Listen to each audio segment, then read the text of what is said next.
All right, let's get this show on the road. Hi, everybody. What is up?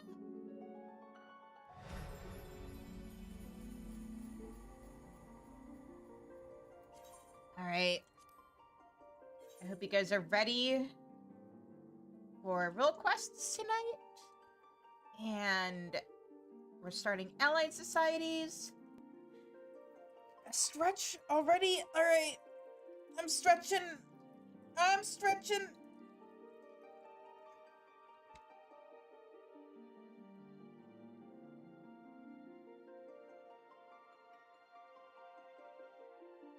Anyway, I'm gonna scooch my VTuber model a little bit. There we go.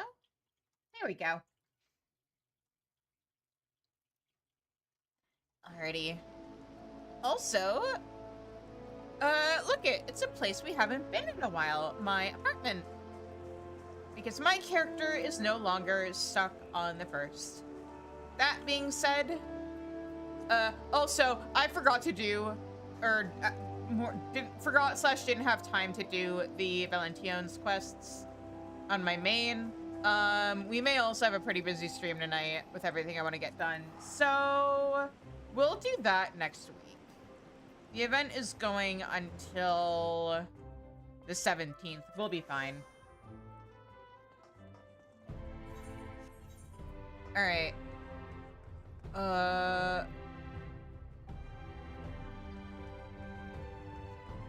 We want to go over here.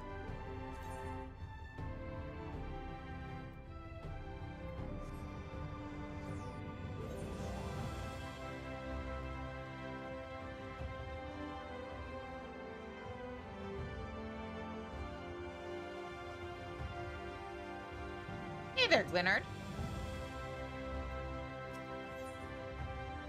Leonard is overjoyed to welcome. Oh, wait, hang on. No, I wanted to do the actual, like, on the source roll quests first. My mistake.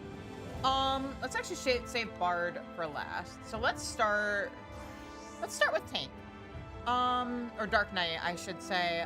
Which means we want to go to the Foundation. I'm stupid. Let's do these first.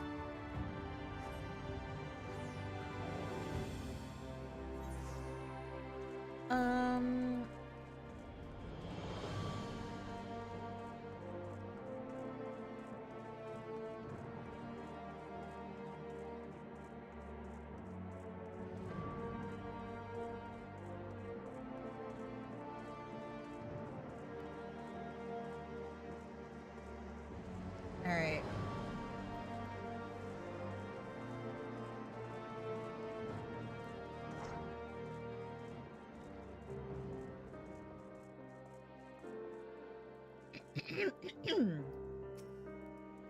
I've thought about the path and whether I want to walk it myself someday. But after everything that happened with Mist, I think I might want to pursue Conjury instead. Sometimes we have to do bad things for good reasons. I know that, I do. But I'd still rather try to avoid it if I can. If I was a better healer, then maybe I'd have more options. Or something. That Pajal, Isumiyan. I could write him a letter. Maybe. Our closure.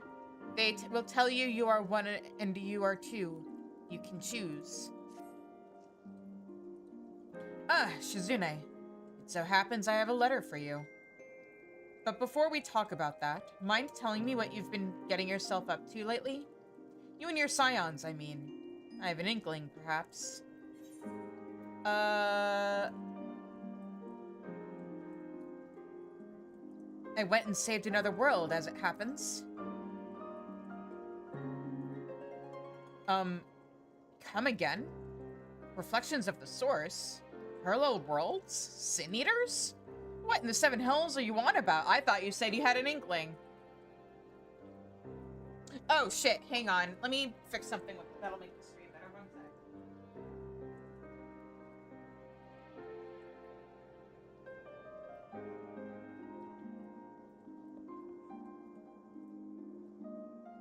sec. Definitely wasn't accidentally streaming over Wi-Fi. Nope. Anyway. Alright. Something tells me this is only going to make any kind of sense if you walk me through it from the beginning, step by step. Alright then. Maybe you should sit down.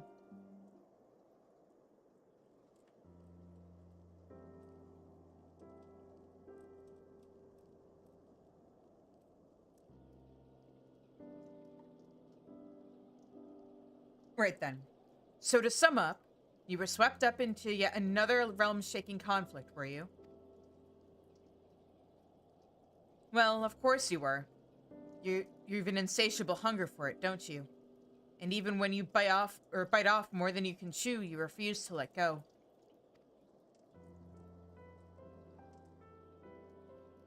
What? As if you didn't know. Hells, from the moment I laid eyes on you, I suspected you were a particular blend of impulsive and stubborn. Takes a special kind of bastard to become a Dark Knight, much less a warrior of light, don't you think? What does that say about you? You're a Dark Knight. You traveled into a doomed world and pledged your sword to a futile cause. You fought, and you fought, and you fought. And in the end, you won the day. Though I know it wasn't without loss, without sacrifice. Victories like that are always bought with blood. But you and your comrades paid that price all the same. That faraway land and her people live on because you all were willing to fight to the bitter end. Because you were too stubborn to die. Yeah, that sounds like me. And because of love, I'm sure.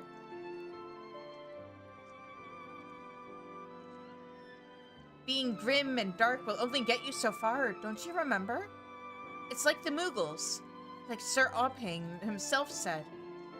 The flame in the abyss. The love you bear for the ones you hold most dear. That is the source of true strength. Shizune could have never made it this far if her heart wasn't filled to the brim with love. She may have a point.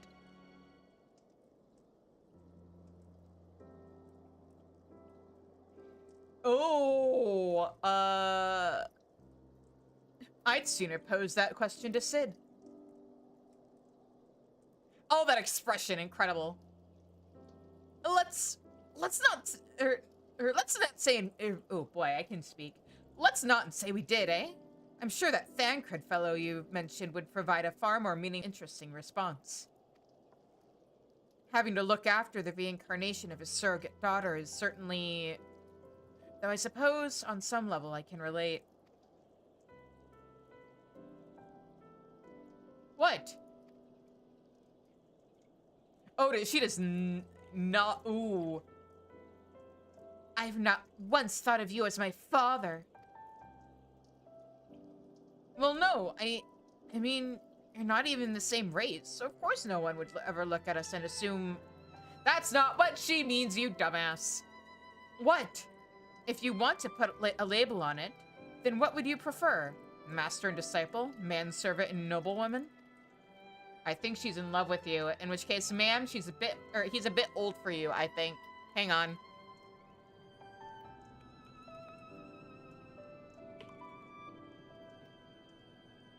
Sid. Let me double check a thing.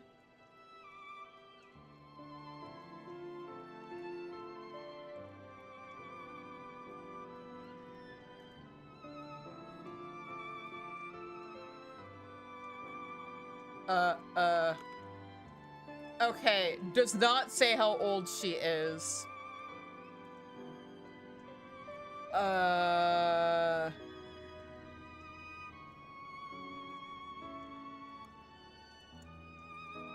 Sid is 26.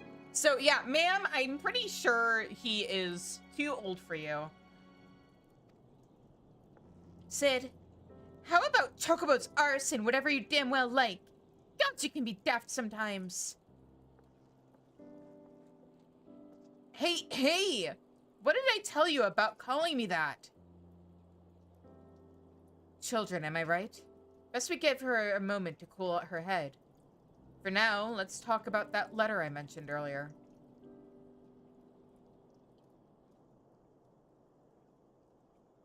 It's addressed to you, but who penned it, I cannot say. It was delivered to me by a young woman of the broom. Looney, I believe her name was. Said she had seen us with you out and about in Ishgard before and reckoned that if she left it with us, you'd eventually be around to pick it up. Before you ask, no, I have not taken a peek, so its contents remain a complete and utter mystery to me.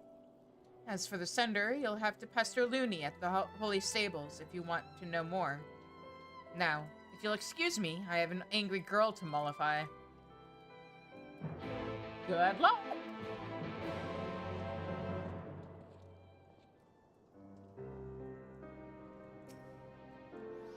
Within the sealed envelope is a paper, which you unfold to find a message written in a strangely familiar scrawl. Thank you for the 4 months! Hello, hang on.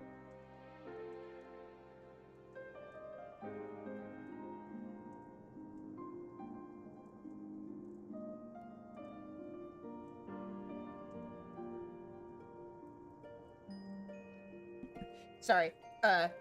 Phone was ringing. Wanted to make sure my caller ID wasn't gonna, like, dox me or whatever. But, hello, and thank you! Let's see here. Written in a sealed envelope is a paper, which you unfold to find a message written in a strangely familiar scrawl. Shizune Dazkar, you'll forgive me for the sudden correspondence and the secrecy. You helped me in a way. Once upon a time, it's past time I said as much, and so, here we are. Feels like a lifetime ago, come to think on it.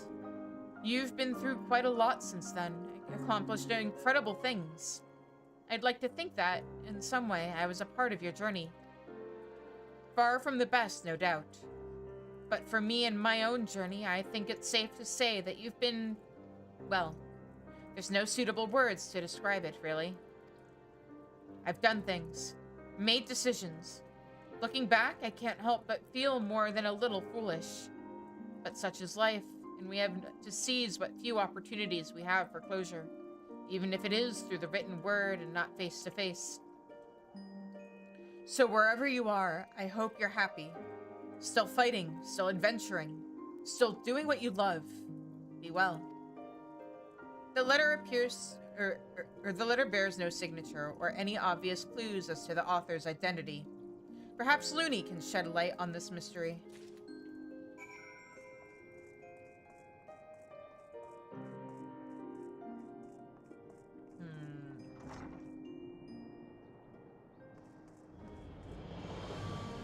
Okay.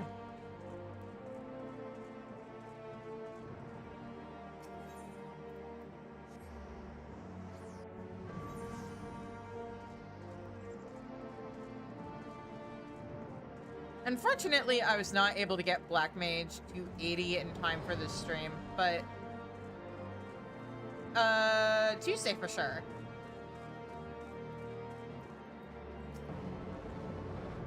It's you! It's really you! Shizune Dazkar, my hero! Honestly, I never thought I'd get to see you again, much less speak with you. I'm sorry, who are you? Oh, I'm sorry. You probably don't remember me at all, do you? I'm not surprised. All in a day's work, I suppose, saving silly little fools like me. And it was so long ago when you rescued me from those temple knights who were trying to take me away from my grandmother. I still remember it like it was yesterday, though. You swinging that great big sword of yours, bellowing all kinds of terrible threats and sending them running. How goes? It goes well. Just getting a lot of work done.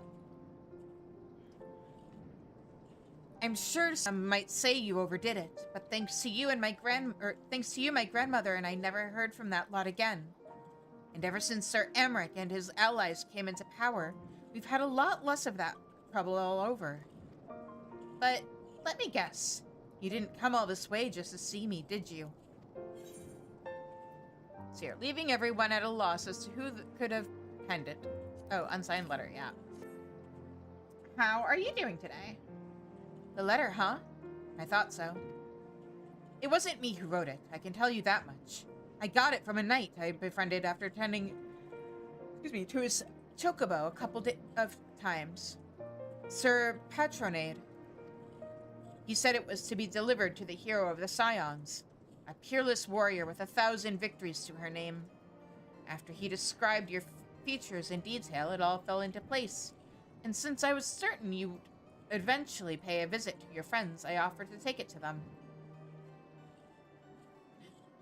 You're getting sick? Oh no! Drink lots of tea. And soup. Anyway, he's the one you need to talk to if you're after the sender. Maybe check the congregation? I mean, that's where knights congregate, I presume. You have no tea or soup? Oh, get some then. Gotta take care of yourself.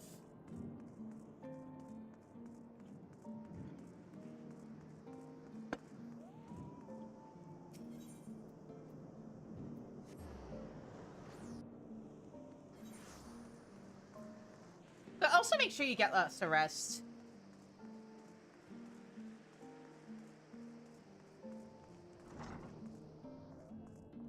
Oh, I forgot there were stairs here. I was wondering why there was an arrow. You don't have a soup store? Okay, but like, what about a soup aisle at a grocery store?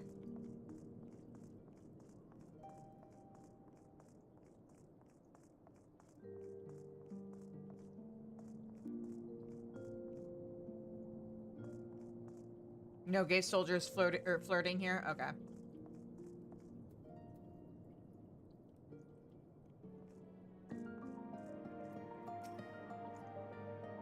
You!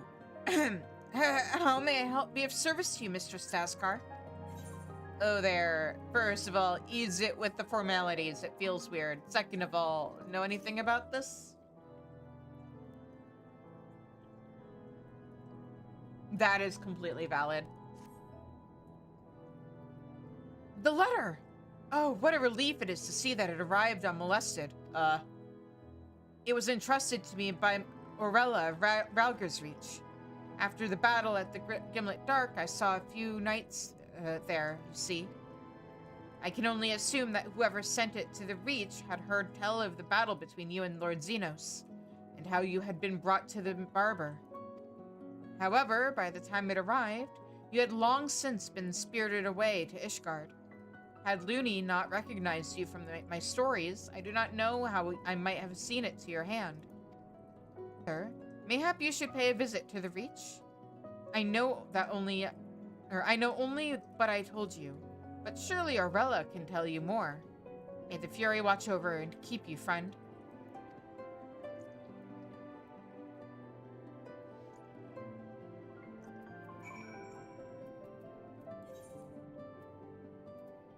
Interesting. I completely forgot what this quest was about. I remember the Bard quests. Or at least I think I do. I thought I remembered this quest. I just forgot that it had less of Cid and Riel in it than it apparently does. I did remember the very strong implications that, like, oh yeah, Riel is totally in love with Cid. But, like, Riel is also shorter than the twins, and the twins are allegedly 16. And we don't know how old Riel is, but we do know Cid is 26. So, maybe let's not ship a child with a adult that she has a, like, ward and guardian relationship with. Yeah, she definitely baby. Or at least she's definitely close enough to being baby that, like, you know, let's maybe age her up a bit and time skip and maybe hopefully write it in a way where it doesn't feel like grooming. The document appears to be a list of men and women who died fighting for the Alamegan resistance and whose remains have been interred in recompense. Among them, you recognize both Comrade Kemp and Meffred Norward. Oh, ow! Oh, no!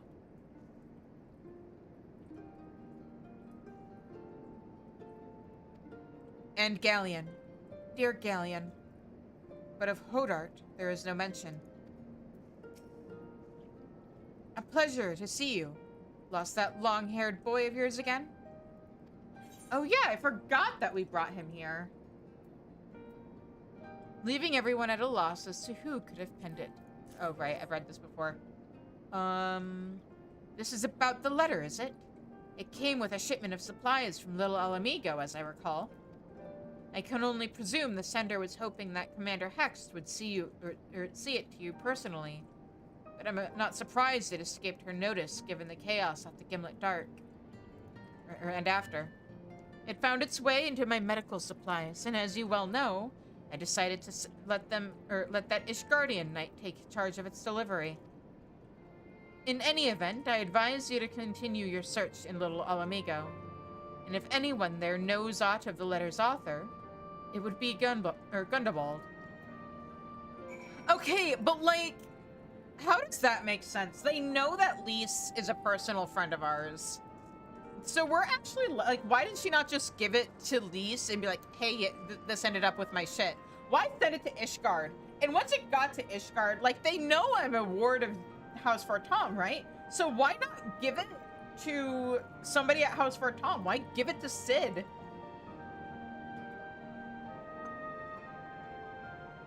This seems like the absolute least effective way to get a letter to me.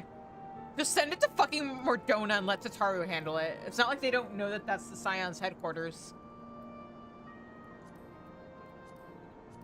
Oh. Don't want Ulda. We want... Let me take it all apart. Little Alamigo.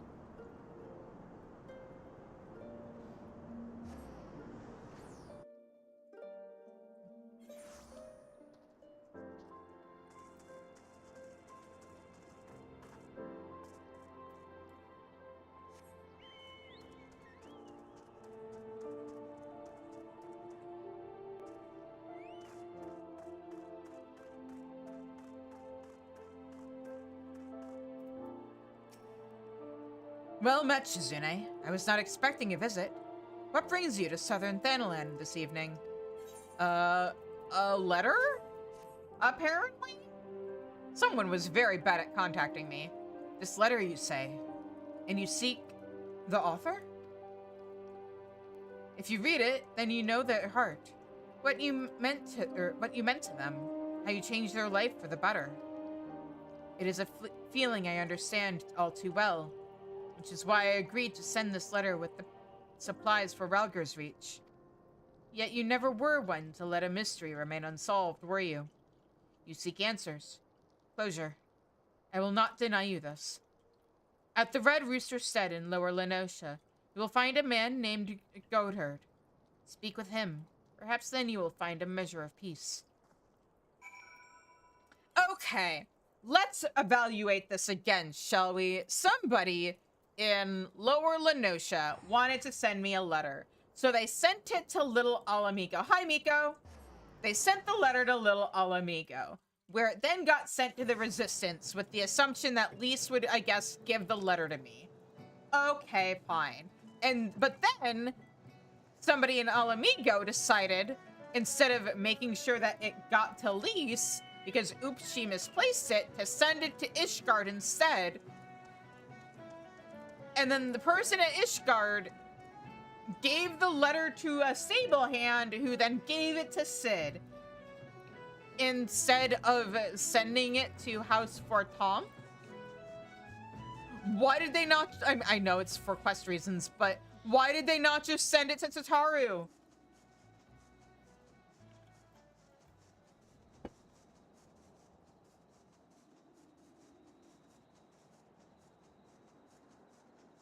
Was this all part of some scheme to, like... Exactly! Like, hey, guys, my forwarding address when I'm not available... Like, first of all, just give it to the delivery Muggles and they'll sort it out.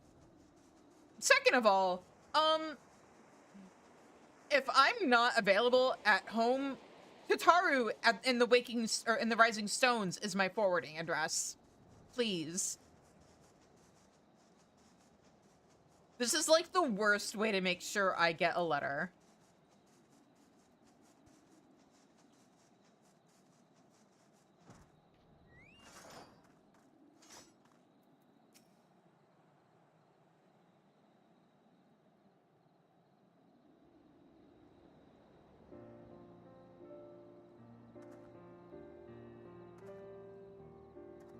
gods, it's you!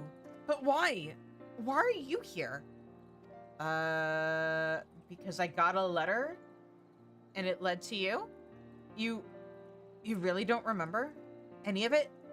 The Kikrin bandits, a certain merchant who may have overstepped his bounds just a trifle? I actually genuinely don't remember that. You were a right bloody mess when you returned to the dry docks with my wares. And I do mean bloody. Oh, this is probably from the Dark Knight quests. Like the Realm-Reborn ones. I say, is none of what I'm telling you ringing a bell? Really? Not even the part where I refused to thank you and demanded that you pay me restitution for the property you yourself returned to me? Ah, that actually does sound familiar. Well, seeing as I've already confessed it, I may as well reiterate. It was me. Uh-huh. That was just the beginning of my bad luck, as it happens. A string of bad decisions left me in debt to some very unforgiving fellows. And before I knew it, they had been taken damn near everything I owned.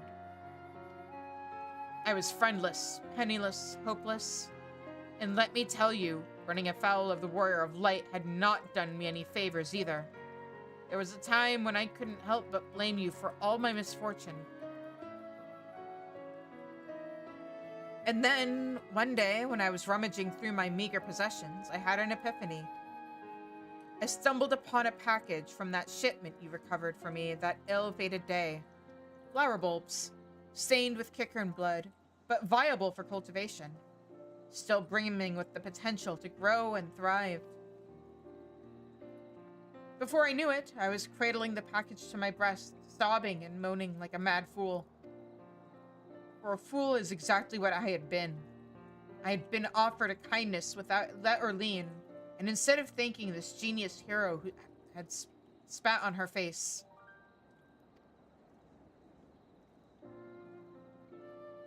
so I left that life behind, save for the bulbs I brought with me here. Apprenticed myself to the botanist and resolved to start anew. And wouldn't you know it, the stubborn little fiends finally bloomed for me. I suppose it's only fitting that you'd show up again on that very day. I have 1,000 regrets, but none greater than how I spoke to you. I say this not to beg your forgiveness, but to tell you how you've changed me for the better, and to thank you for the opportunity.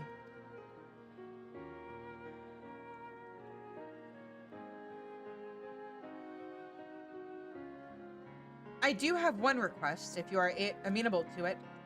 I pray you accept the flower, one of the precious few that has bloomed. A token of my heartfelt appreciation for my personal savior. Admittedly, this particular breed is perhaps best suited for funerals and farewells, but if you'd rather not keep it for yourself, perhaps there's someone else who might welcome it.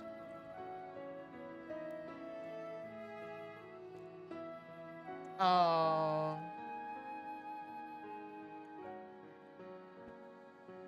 Yeah.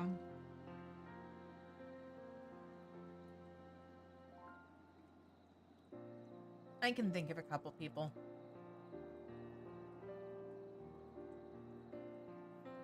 Someone else indeed.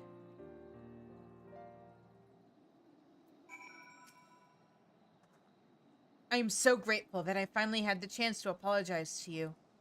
I but wish that the flowers I have to offer you were not the sort primarily associated with mournful occasions.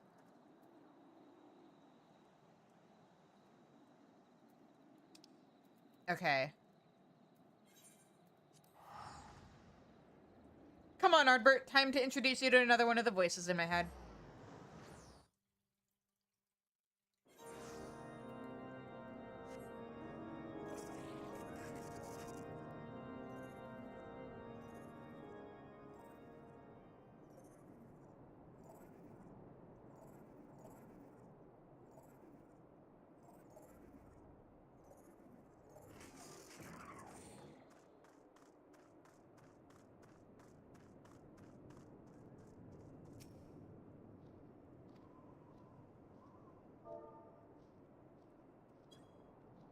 There is no response.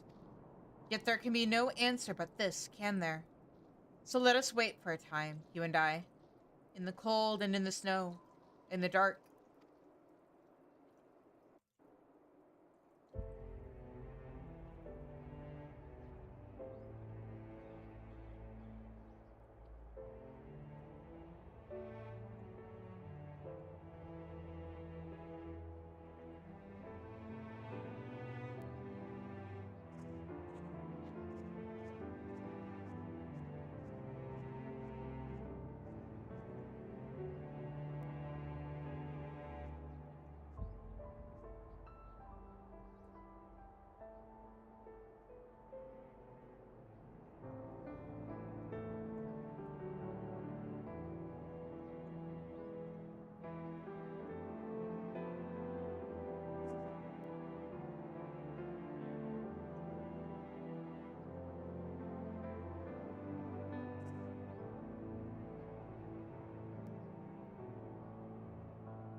Clever, clever, clever. Or are we just playing it by ear? No matter.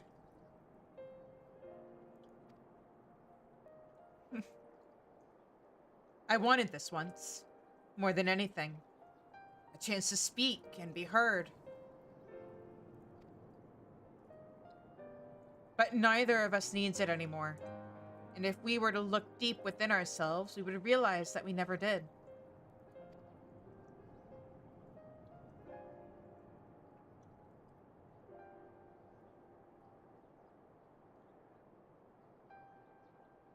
We are the stories we tell ourselves. The brave hero, the tortured soul, the altruist, the pragmatist. We will tell you who they see, or they will tell you who they see, but you and you alone know who you are. For I speak only for myself. If you could find comfort in my words, they are yours for the taking, but that is your choice. Now and ever after, as it has always been.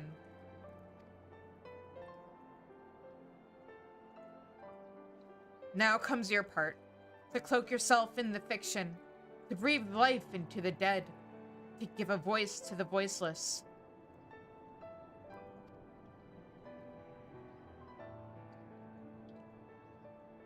As we did together that day, when you gave us your answer.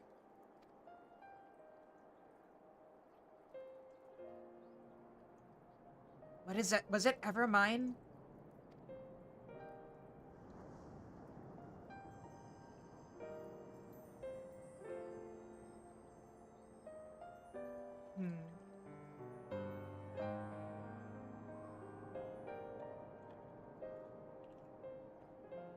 Man, I want to say Bard for last, but I probably should have done Healer and Caster first. I forgot how nice this quest was.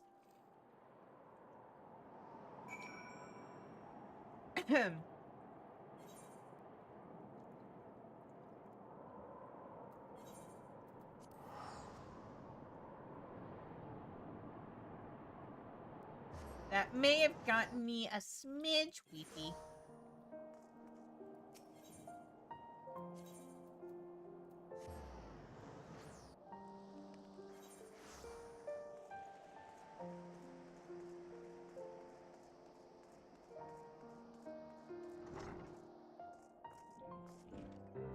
Whoop. Oh, there they are. How you feeling, Riel? My apologies for storming off earlier. You'd think I would be more mature than that after everything I've been through. Welcome back, Shizune. As you can see, Riel and I are getting along swimmingly, so you needn't worry about us in the slightest. Not one bit. So, what of that mysterious unsigned letter? Did your grand search for answers lead you anywhere interesting? Closure, perhaps? That's so. Well, Glad to hear it, I suppose.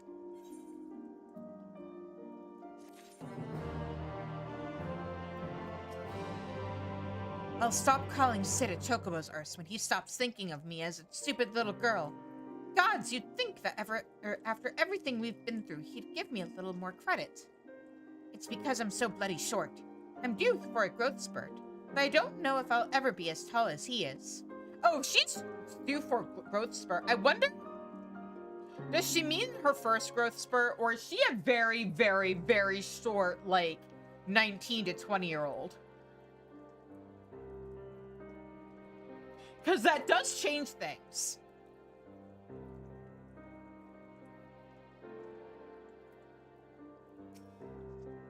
Saved any more parallel worlds lately? I just. Still, you can't blame a man for viewing such an incredible claims with a measure of skepticism, can you? How fare you and Riel? It would seem that the Countess's crusade died out with her. No one has sought us out since that day. Even so, I would not expect these peaceful days to last. So long as there are those who prey on the weak and helpless, there will be an ever need for knights such as we. But I worry for Riel. I cannot abandon her.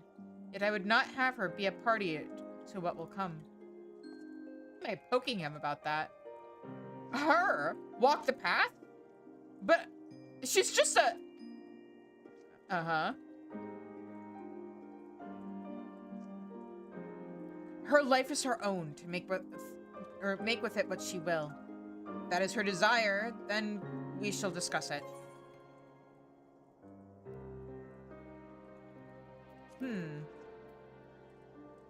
Interesting. Alright. Let's do... Since it's this way. Let's do Summoner next.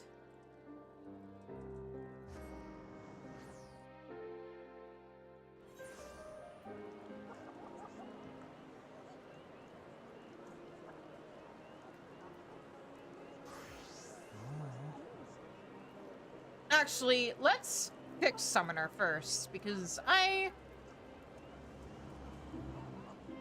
need to get rid of these pants. Not a fan of these pants at all. And I demand to look cute. I want to honor the AF gear as much as I can, but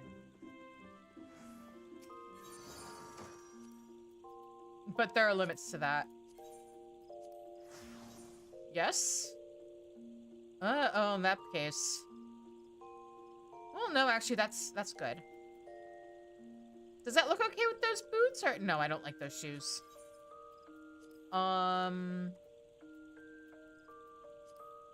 Then for shoes, do I want these?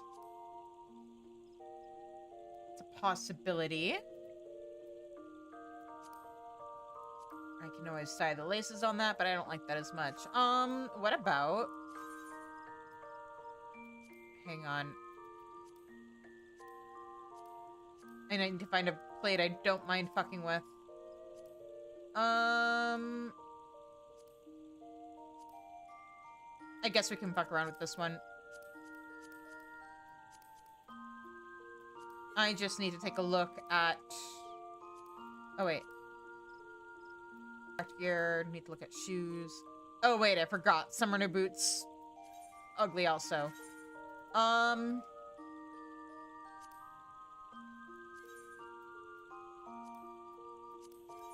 Yeah, this probably gives off the best vibe. Let me actually dye those. Oh, wait, do I already have my...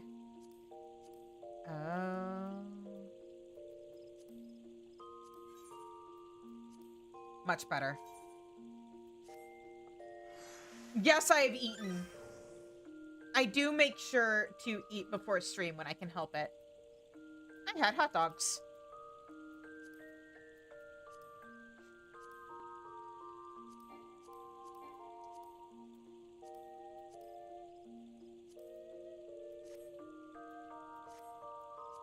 Alright, yes, that is significantly better.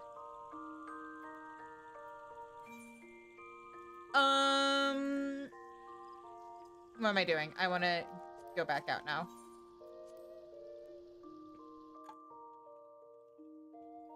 Yeah, my mom and I were running errands today, and we decided to just pick up some hot dogs and buns, and then air fry some French fries.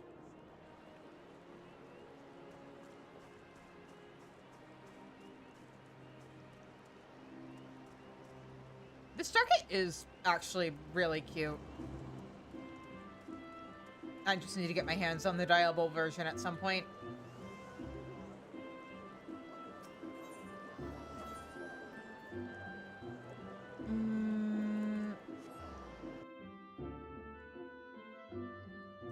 Air fried French fries are the bomb. Nope, not looking at you right now. Not looking at you right now. Not. Nope, nope, nope, nope, nope. I haven't done you on my main yet. We're doing that on Tuesday, probably. Also, I completely forgot. Okay, so tonight we're doing role quests, and I'd like to unlock the society quests tonight too, if we can. Next week, besides the fact that we need to do Eden raids and the dungeons, I completely forgot about crafting role quests and gathering, so we'll have to get that done too.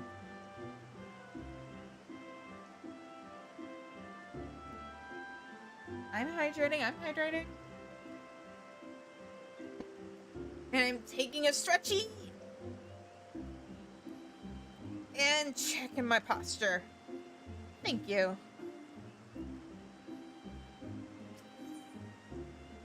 All right. To be second best. Oh, I forgot about this. Oh, that's right. Hey, so guess what?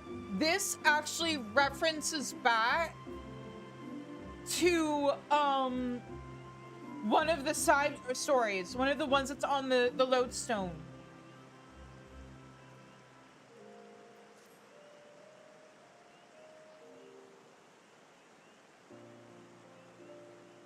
Shizune, I was just about to contact the Scions to ask after my sister, and here you are to provide a report in person. What news? She's fine. To the first? One of the 13 reflections, you mean? Are you surprised? I had thought my field of expertise a complicated one, but I struggled to comprehend the enormity of your tale. Still, Stola seems to be faring well enough, and for that I am grateful. Ah, yes. Before I forget, I actually had a message to pass on to you. Do you recall the summoner Jaja-samu? Formerly of the Company of Heroes and current member of the Immortal Flame Summoner Squad? He commands both an Ifrit and Titan Energy, and is likely one of the more seasoned. Well, I'm sure you remember. He is in Gridania on leave, as it happens, and asked me to direct you to the Carline Canopy, should you stop by for one of your unpredictable visits. I believe he wished to consult you on some private matter. It would be kind of you to lend him an ear if you've a moment or two to spare. Okay, no, I normally don't do this, but hang on.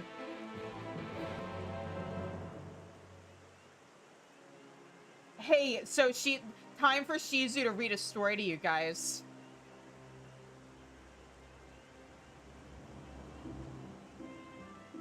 Because I swear it's relevant.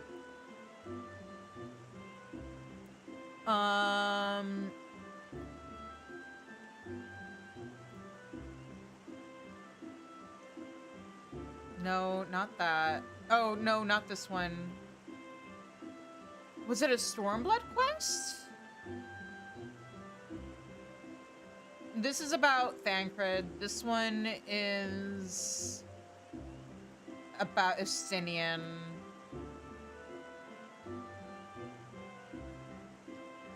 Sad. Also sad, Sad, but hopeful? Okay, I guess it was a Stormblood one. Hang on.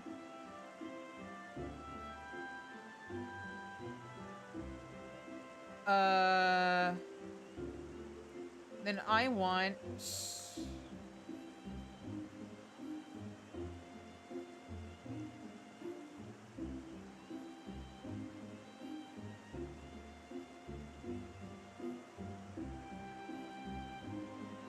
Uh...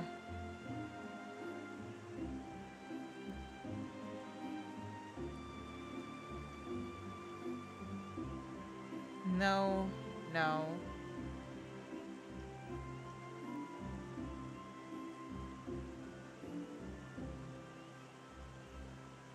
That's about... No. Ah, here we go. Found it. I think.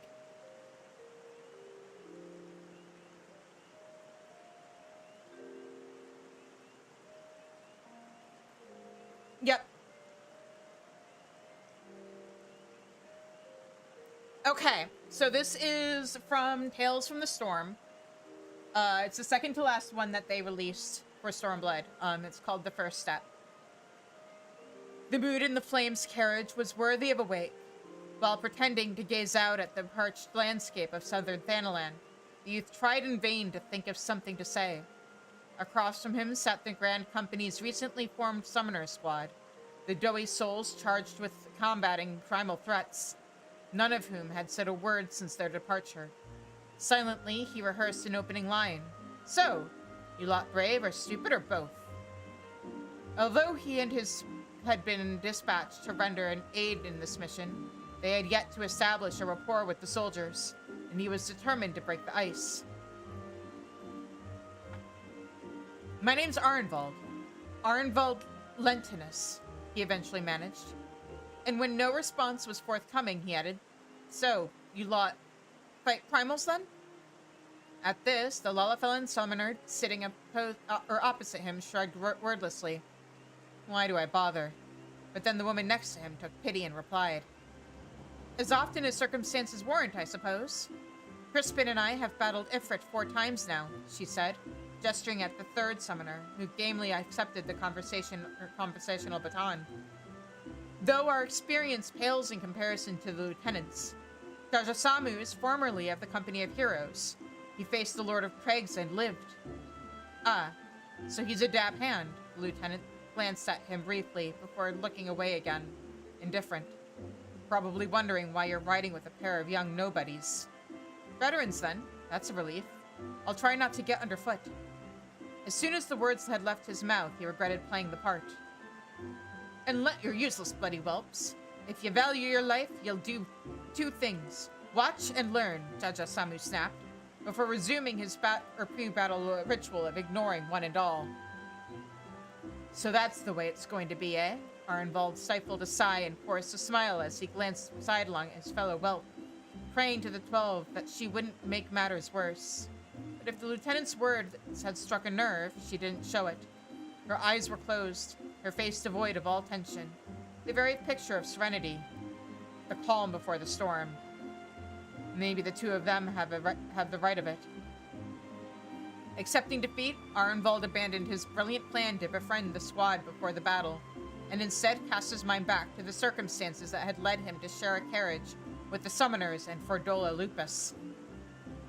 Fate and the Scions had conspired to bring him back to Alamigo, his homeland, and it was there that they had first met, as mortal enemies on the battlefield. The same age, the same birthplace, and yet somehow they had come to lead such different lives. He, the half-breed spawn of a Garlean soldier, cast out by his mother, had left Garabania and become an adventurer, while she, a pure-blood daughter of Alamigo, had been gifted an imperial education and taken up arms against her own countrymen. Yet for everything we strove to escape, to deny, our paths led us here. As a scion, he had earned the respect of the resistance and the Alamigan people, whereas she, as a traitor and a kinslayer, had earned their scorn. Only death would answer death, they believed. Nor, perhaps, were they wrong. And then came the day they stood on the same side of a battlefield. Representatives had gathered from all across Garabania to discuss the future of Alamigo, only for proceedings to be plunged into chaos by Ananta treachery. Sri Lakshmi, summoned by the Kalyana, would have bound all present to her will, were it not for the intervention of the Warrior of Light, Arnvald, and Fordola. It's done. Take me back to my cell. With those words, Fordola had thrown down the sword Lise Hex had put in her hands, when the former Scion had challenged the hated Butcher to take her own life, as Xenos had, or use her newfound powers for a noble purpose. Arenvald watched them lead her away, watched as they once more debated the fate of his kinswoman and her fellow collaborators. In the end, it was Raubon who had proffered the solution. Conscription. A new unit in which some convicts might serve out their sentence instead of in a cell or at the end of a rope. Though others were extended the offer, it was plain who they wanted most. Fordola had proven herself capable of withstanding primal influence. Her abilities as a resident, coupled with her combat expertise, made her an invaluable asset in the never-ending war against the primals. A weapon. She agreed. Out of the carriage. Let's go. I'm sorry. Rugadin, captain, riding with the coachman, dragged Arenvald back to the present. With practiced precision, the summoners grabbed their gear and disembarked, forming a line before their superior. Arenvald followed suit. As you know, yesterday, Master Kultinet of the Scions informed us of an etheric disturbance in the vicinity of the Xanarak altar. Said disturbance can almost certainly be attributed to a primal summoning. The captain walked up and down the line, searching his soldiers' faces. Luckily for us, we've got ourselves a couple of secret weapons. Arenvald felt their eyes upon him and Fordola. Arenvald of the Scions and Fordola of the Resistance. Echo blessed, the both of them, so no need to worry about them getting tempered. That said, I'm obliged to diverge certain details regarding the latter. He saw their faces darken as they listened, their eyes narrow, their bodies tense. Fordola cocked her head and chuckled. If I was going to stab you, it'd be from the front, not the back. But don't worry your little heads. My neck's still in the hangman's noose. She tapped the gem-inlaid choker below her chin with 2 fingers. You can trust in words, or you can trust in magic. If the Resistance Thaumaturge, tasked with keeping an eye on Fordola, was so inclined, he could trigger the enchantment woven into the neckpiece, causing it to gradually grow warmer and tighter, slowly searing her skin as it choked the life from her.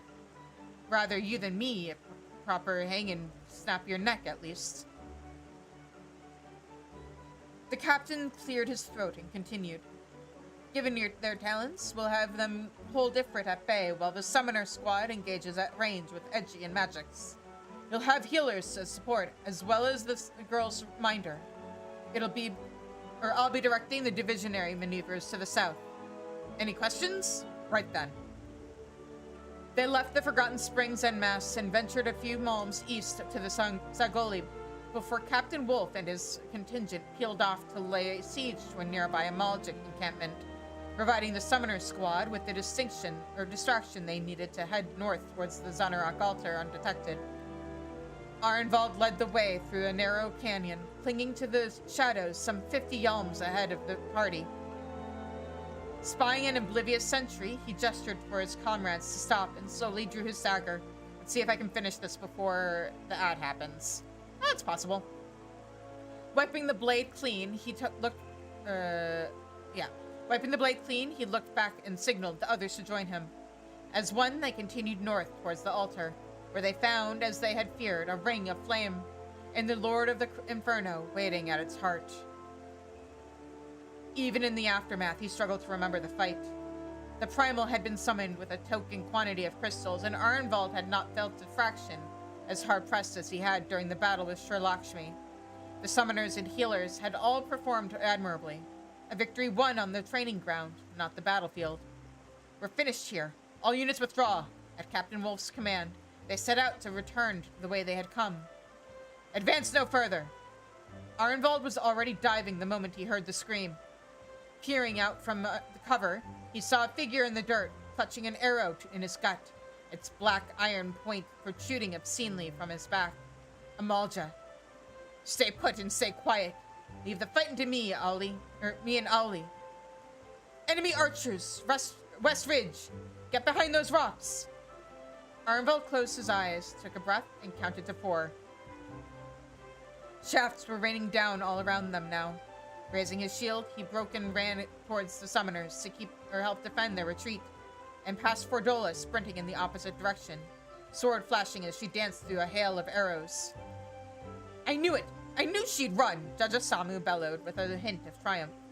Alarm bells ringing in his head. Arnveld looked... Oh, ad. Okay, I'll pick this up after the ad ends. We've just got a few more paragraphs left, but trust me, it's relevant to this quest.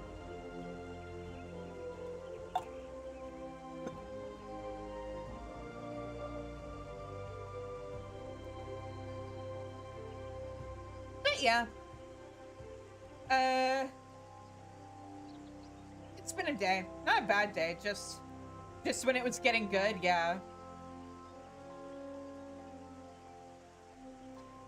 I do have the pages for all the expansion stories linked in the Discord.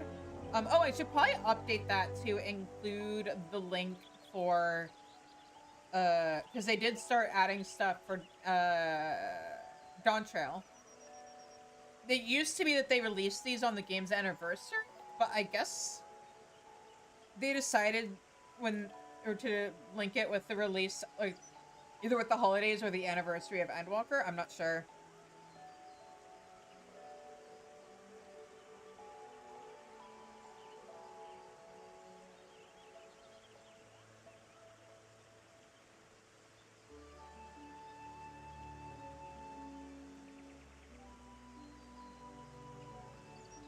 So the plan for the coffee stuff is that's going to be released on the 15th of every month.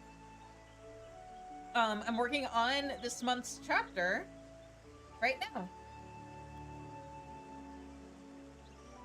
So yeah, but I will also announce it in the Discord and on my socials when the next chapter is officially out. So be sure to keep an eye out.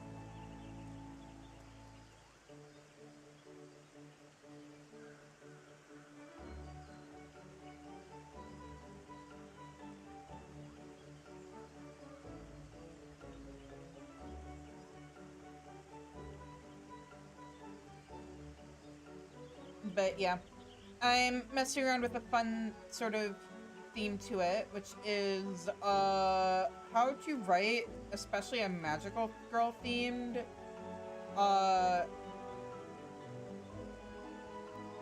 Valentine's Day story when the main character is A-spec. Because Shizune, like me, is semi-romantic.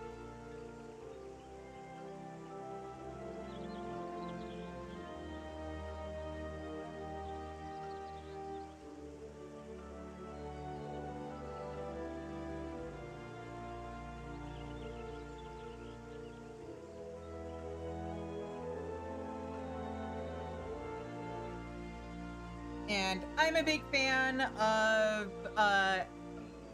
A-Strap. Hey guys, welcome back. So I'm gonna pick up from the paragraph we left off on, and we're gonna finish this story, and then we're gonna continue with this summer quest. Actually, I'm gonna start the paragraph before just to, yeah. Shafts were raining down all around them now. Raising his shield, he broke and ran towards the summoners to help defend their retreat, and past Fordola sprinting in the opposite direction, sword flashing as she danced through a hail of arrows. I knew it! I knew she'd run, Judge Samu bellowed with a hint of triumph. Alarm bells ringing in his head, Arnvald looked back and saw she was headed for a wounded soldier, a resistance man, the thaumaturge. But just as Arnvald felt his stomach drop to his boots and the grip of his sword dig deep into his palm, he saw Fordola pull the mage to his feet and offer him her shoulder. And then Arnvald was running again, this time into the open, his silver armor flashing in the sunlight as he shouted curses and threw stones at the archers on the ridge, daring them to face him. After a time, the arrows subsided, and the archers vanished from sight. Better to leave the madmen be, eh? For a moment, he let himself relax. Keep your guard up, boy! Arnvald caught the first arrow on his shield, and drew his sword in time to cut down the second and third. Sorry, Abba, he whispered. The archer, a hulking brute of an Amalja wearing a mask, took careful aim. Bugger it. With a cry, he raised his shield and charged.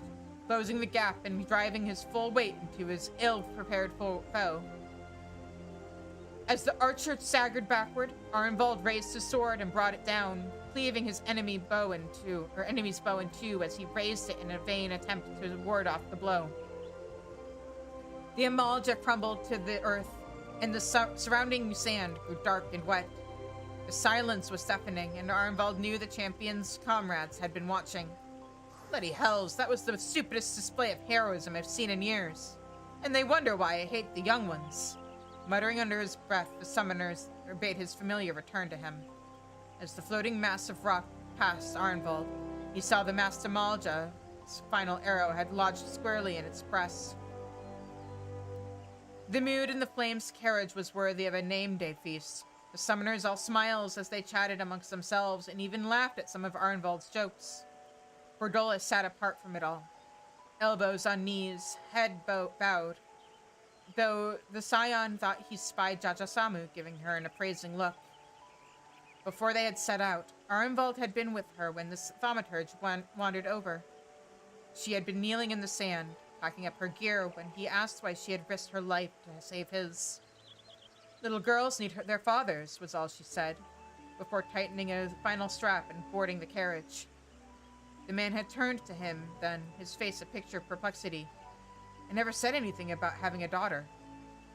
Which Arnvald could only shrug and smile. Lucky guess. It all begins with the first step.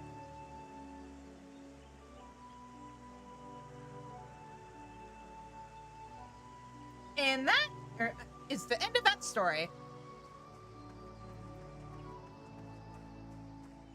Yeah, those quests add so much to the game because now we're gonna do this quest. Now, gee, why would I have read that story in the middle of doing the Summoner's quests, where we were told to go and meet Jajasamu? It's a mystery. This was probably not the fastest way to get there, but whatever.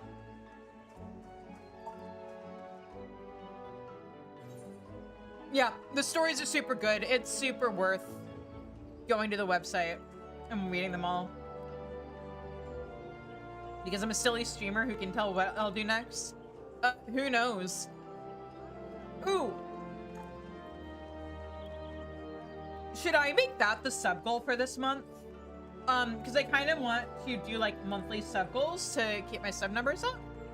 Should I make it that I'll, like, do a stream that's dedicated to just me reading some of the Final Fantasy XIV short stories? Here he is.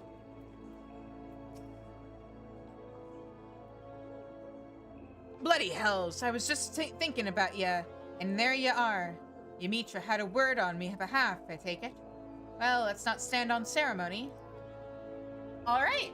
I was trying to figure out, like, a sustainable way to handle that for this month.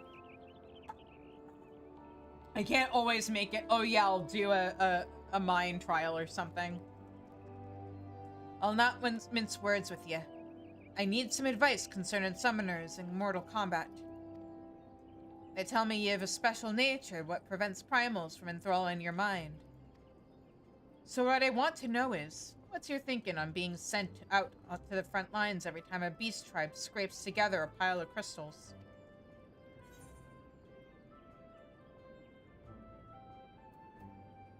That's just the way of things.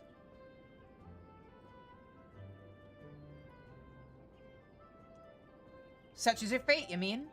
So you give it in to the inevitable and fight because it's your duty to do so? Well, that's one way of looking at it. Me, I'm in it for the coin.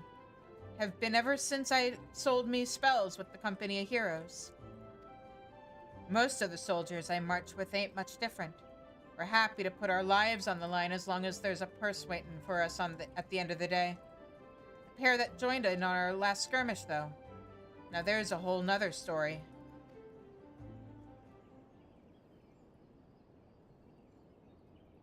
You've heard of Arnvald and Fordola, I know them.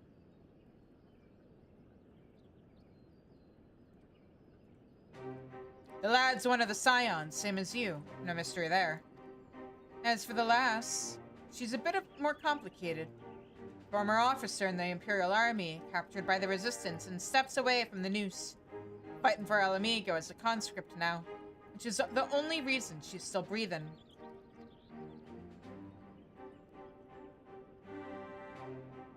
Barely more in sprouts, the both of them, and they was deployed with the Flames to assist with down in Ifrit. From what I hear, they share your resistance to primal influence, and that's the whole reason they had the dubious honor of standing in the thick of the Flames. Okay, but like Arnfold's been in the Scions at least as long as I have, so like, why isn't he more seasoned at fighting with primals in that case?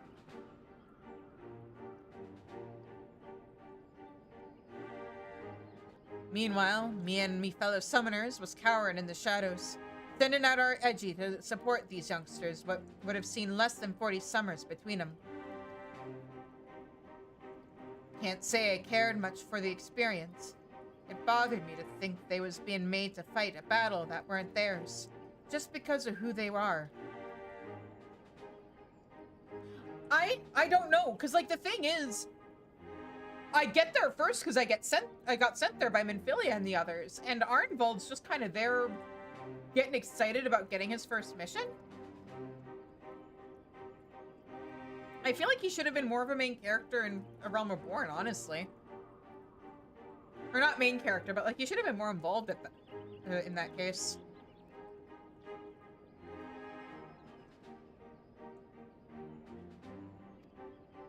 Do you think you could talk to him for me? Ask how they feel about the whole thing. You're about the only person I can turn to. Sure, I can try. Thanks. You'll find Arnvold in Ralger's Reach, and he'll know where to find Fordola. I'll tell him to meet you by the Aetheryte.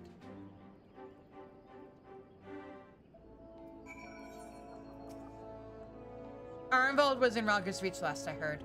If you could ask him me questions, it'd sure help me sleep at night.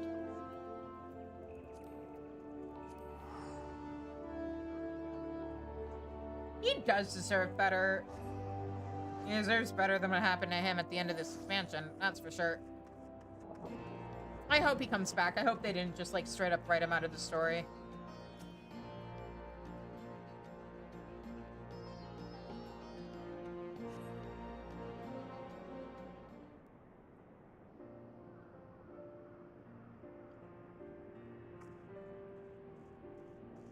Shizune, I heard you'd returned from Jajasamu. What can I do for Honored Champion?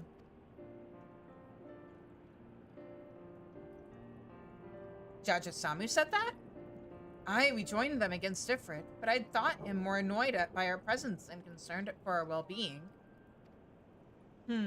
Why don't I save you some time and include Fordola in this conversation? We can visit her in her cell in the city. Field trip!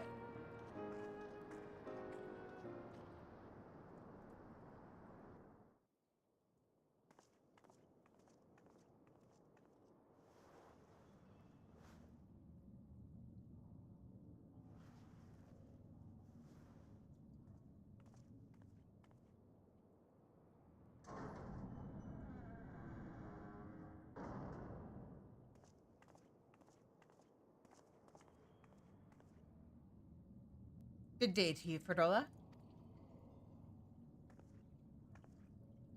You again. I see you've brought company. What is it now? Just wanted to have a conversation.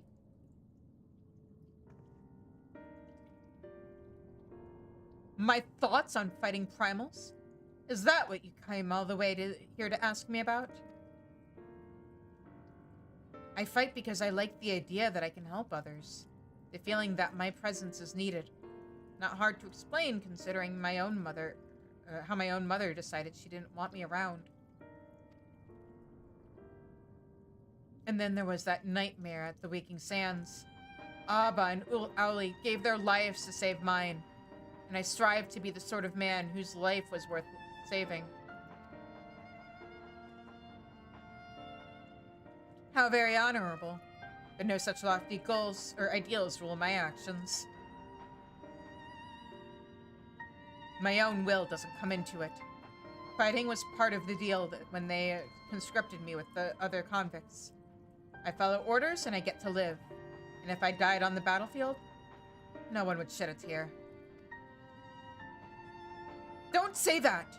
You think I'd be glad to see you killed? You'd be about the only person who wasn't. That's not true. I'd be sad. And what about you, hero? You're usually the first one they throw into the Dragon's Maw. Let's hear what battles you've been made to fight.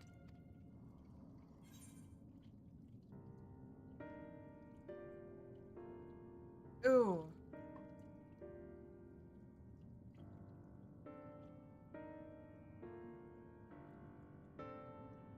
Which one of these do I want to answer with, guys? Is the man seeking to save a companion talking about the Exarch, or is that talking about... I'm gonna go with the light one. I was summoned to a world drowned in light.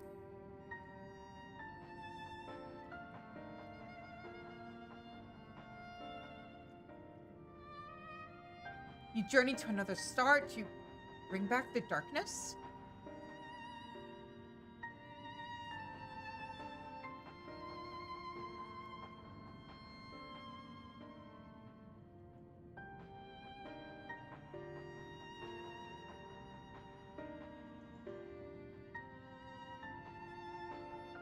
I'm not sure if you're the realm's greatest champion or the realm's greatest liar. I believe you, Shizune, and want to follow the path you walk. Even if I could have never hoped to carry the same burdens, I can at least work towards having a sturdier back. Yeah, like, God, I wish we got more of Arnvald and Fordola, just because it'd be nice to have more, like, people who are actually boots on the ground, like the Warrior of Light is, who has the Echo. Like, Kryl is cool and all, but she's rarely actually involved with the combat up until Dawn Trail. She wasn't involved with combat really. She was more on the academic side of the Scions and the students of Beldezian and stuff, and that's still kind of her role. It would be nice if we got to spend more time with the other characters who have the Echo, who actually, like, fight primals and stuff, even if that's not really an issue anymore.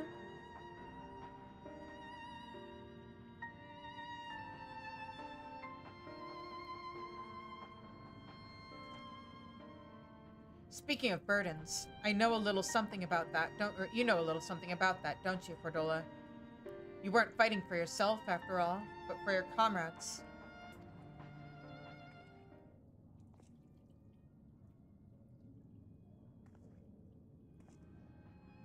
Don't pretend my gift is anything like yours. I wanted it, asked for it even, but got more burden than I bargained for. How many souls were sacrificed for that research? No, the power they gave me was tainted from the beginning. But if I can do some good with it, then maybe they didn't die for naught. Oh, she's even thinking about the people who were sacrificed for her to have the Echo. Satisfied? Then leave me be. I've got training to do. Like, it's one thing if she was, like... It's one thing when she's, like, was, like, fighting for her friends and stuff. But now she's fighting for people she didn't even know who, like... She has to live with the burden of knowing were sacrificed for her to be what she is now. I really wish she was in MSQ more. I really hope they bring her back someday. She's such an interesting character, and she'd be so much fun to have, like, as part of the main group someday.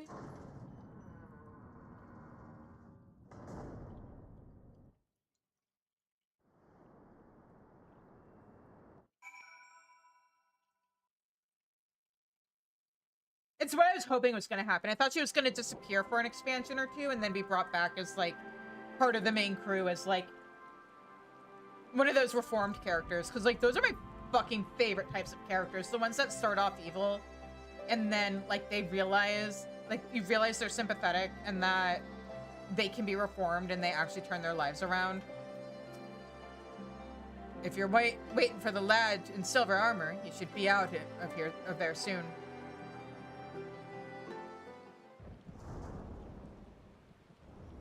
Like, needless to say, as many criticisms as I may have for Dragon Ball, Vegeta is my favorite character. Favorite Digimon character? Ken. Favorite Ben 10 character? Kevin. She still snarls like a chained dog. Amidst all that growling, though, she gave us a glimpse of her true self. Enough that I'll know when to lend a shoulder, even if she wouldn't let me see her suffering.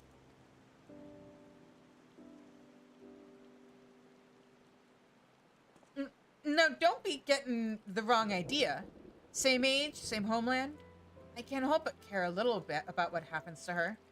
Same age, same homeland, same power that nobody else really has. Which is why I wish we could spend more time with the others who have the Echo, because, like, that is a burden we have to carry. It's not necessarily great for your mental health that you can just randomly look into people's pasts and see what honestly a lot of times are some of their most traumatic moments. And it would be nice if they would let either the Warrior of Light share that pain with others, or let the Warrior of Light be the person that other people who have the Echo could lean on. Anyway, I have my own training to think of. Give my regards to Summoner Jachisamu.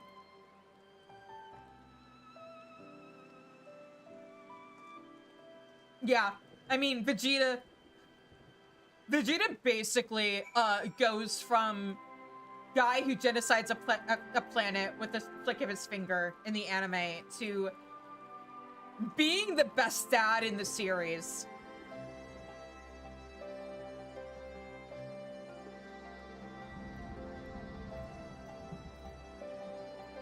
He's definitely a better parent than Goku, who in Super was letting his, like, 11-year-old son drive a tractor so that he could, like, train instead of doing his job.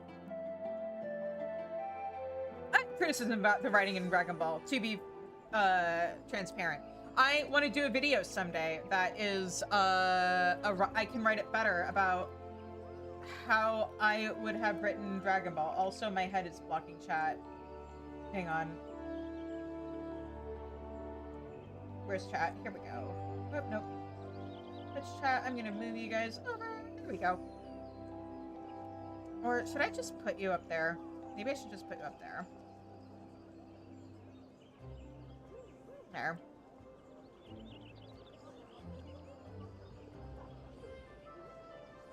Yeah, no, for sure.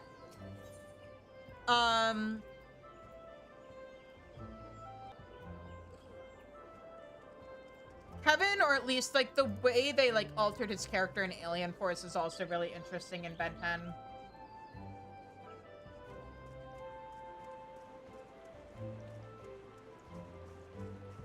I think part of the problem is Goku, like, Dragon Ball is, like, torn, I think, between whether it wants to be a comedy or whether or not it wants to be serious. And, like, it kind of ruins the potential it had to be, like, a really good serious shonen by having the main character just constantly be comedy relief. Also, Toriyama's issues with women did not help. I need to move chat up a little more. Hang on. Oh. There. Someday I'll have a proper overlay so that this doesn't cause issues anymore.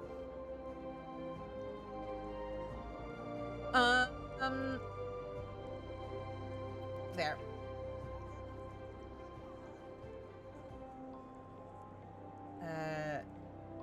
Yeah. You've been to see them two youngsters then? Exactly! Like, she's... Like, they took a character who was a really cool female martial artist, and they turned her into an absolute shrew, who for some reason is against her children learning martial arts, even though that's how her husband met, or she and her husband met and fell in love. And, like, I get the rationale that, like, she wants her kids to have a chance at a better life than she and Goku did, and, like, get the education that she and Goku never had the opportunity to get. But, like, there's this thing called moderation where she could have been like, okay, like, make sure you get your studies done and get your training done for today, and then you can go play or something.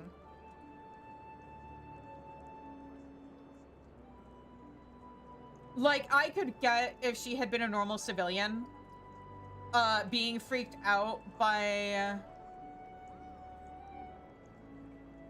Like, the issue is, like, I could get kinda her freaking out and being worried about the lives of her sons and her husband, given the dangerous shit that they went through. But, like, she was there for the whole, not Trunks, the whole Piccolo situation. And I think a lot of issues with her character also could have been fixed if she had just been in Dragon Ball more. Because then she and Goku would have actually had chemistry before they reunited as adults. Ooh, I'm giving you a peek behind the curtain of what I want to talk about in my video when I finally make it.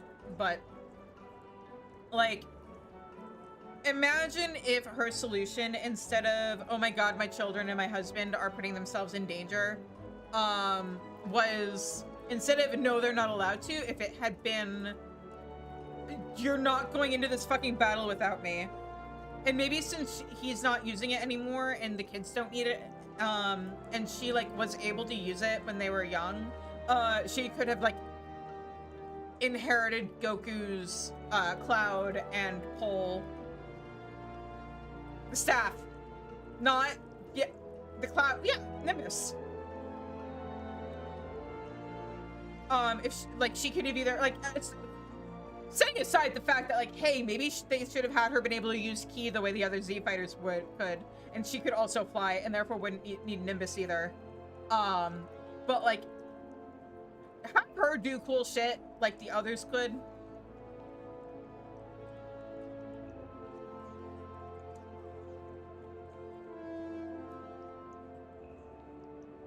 They can clearly teach humans, yeah. So, like, have her be able to fly. Have all of the super competent female martial artists who marry into that family not suddenly be relegated to the timeout corner where they take care of the babies. Also, same deal with 18, who, like, is arguably even worse because, like, in Super / in the Frieza movie, when Krillin is about to fly off to go join the others to, like, fight Frieza, 18 literally says, quote, "Are you sure you don't want me to go with you? I'm stronger than you guys." And he's literally says, "No, you take care of the baby."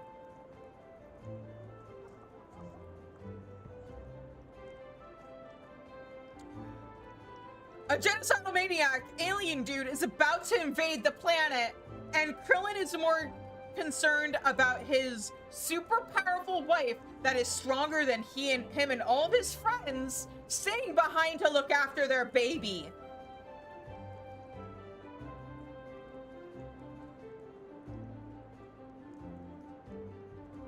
Maybe they should have been the one couple where Krillin was the stay-at-home dad and 18 was the one fucking shit up, if that's really that much of an issue.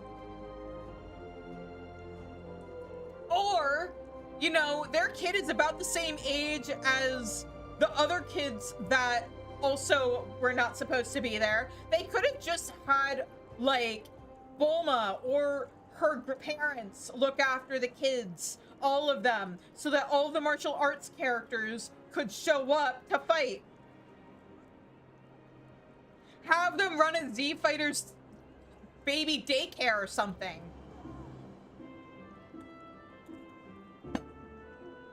And then maybe it wouldn't have been so easy for them to lose track of Trunks and Goten, who absolutely showed up in the anime version of that arc, but didn't happen in the movie. But no, she's a woman. They know it's the fact that she's a strong woman. That's what makes it so dumb. Anyway, I'm gonna finish this quest now before I just spend the next, like, 2 hours ranting about Dragon Ball Z and Toriyama's clear sexism. You've been to see them two youngsters, then? Yep. Hey, Ash, come to Chicago and test that one out for me.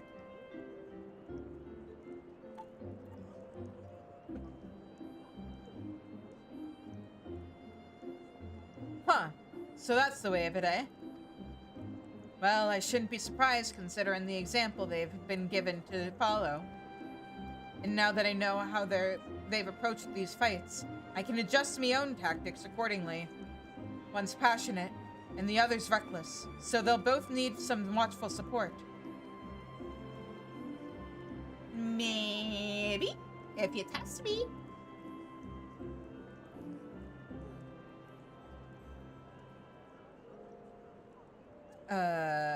I'll do what I can to stand in for you, though I doubt I'll ever replace you.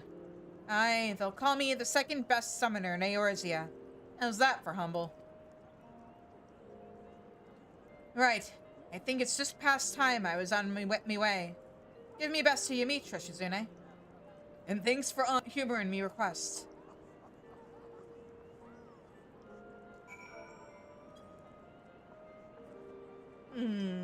This is what I'll do if you try to mess with me. Women can't punch people, indeed. What?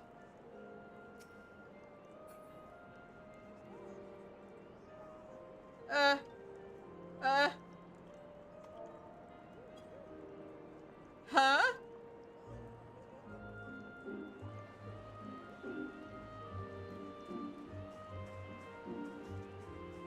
Why am I being chased?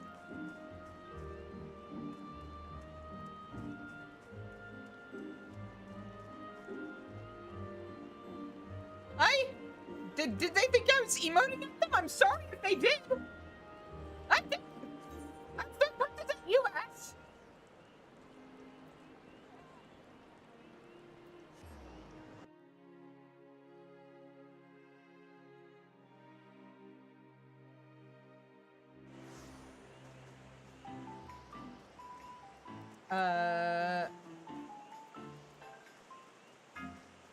Hang on, am I going the right direction? Yes, I am.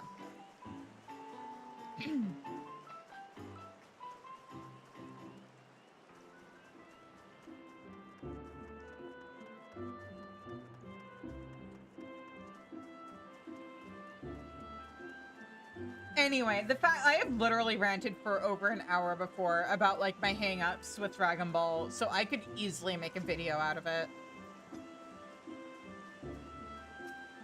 I just need to get all the footage and stuff. Everything went well with the lieutenant, I trust? Mm-hmm. I won't pry into the details, but I am glad to see you looking so content. I just need to get the rest of my shit together for this channel and get my normal-sized VTuber model. And then I'll be good to go. To master summoning is an arduous journey, yet I imagine the going is made far smoother with a mentor such as you. I am somewhat envious of your younger colleagues. And if I am to mirror their progress, I must not allow my own scholarly research to fall by the wayside. Good day to you, Shizune. I, honestly, instead of making them... Okay, so... Here is my thing about the humans in Dragon Ball Z, is that in Dragon Ball, they all had their own unique shit. I mean, Tien and Chaozu were part of a rival martial arts school with their own style of fighting. And Chaozu, like, was unique because he had he had telekinetic powers, which they totally could have leaned into in Dragon Ball Z as everybody was getting stronger. Have Tien further develop the, I think it was called the Crane School or something like that, like, as opposed to the Turtle School that Goku and, I mean, all the humans are jokes at this point. But Goku and Krillin were part of the Turtle School, and thank you. Tien and Chaozu were part of the Crane School or whatever it was called, and that's how they first met. And like in later Dragon Ball stuff, in some of the material, Tien has like revived the school and is now running it. So if they had taken that and had him like get stronger with his own unique martial arts style, if they had allowed Roshi to be more than just the pervy old man, silly jokey character, one of the things I would have loved to have seen them do is actually treat Launch more seriously in terms of like her blonde personality being basically part of the gang, and maybe have Bulma design weapons for her.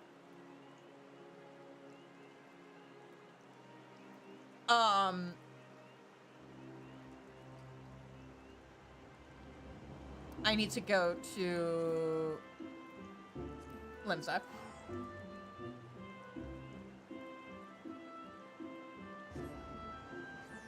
Like, Yamcha, he had his own style before he joined the Turtle School. And then he also joined the Turtle School.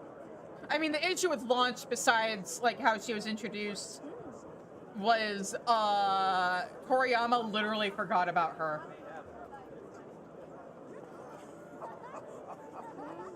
Let's see here, I think oh, it'd help if I was on...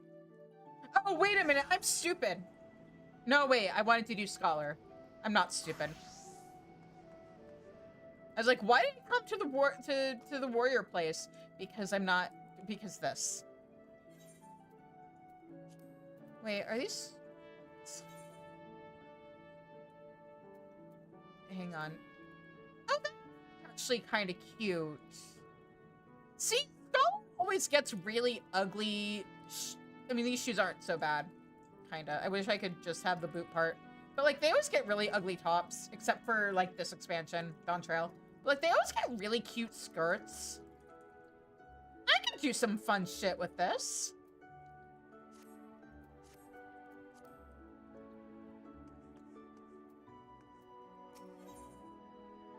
Alkazoka appears to be on the point of setting out somewhere. If it isn't Shizune in the flesh, it has been quite some time, hasn't it? Rush Shot keeps me appraised of any tales of your heroism that reach her ears, and I must say, they never fail to inspire me to reach for greater martial and tactical heights. I have thus been seizing upon every opportunity to hone my skills, be it through employment or study. In fact, I have an appointment with Sarito and Carito shortly to review mariner stratagems for securing thoroughfares and byways. Would you care to join me?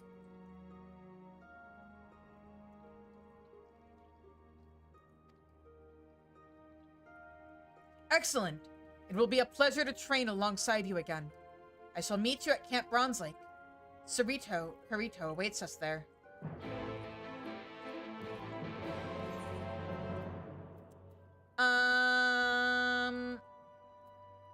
Bronze Lake.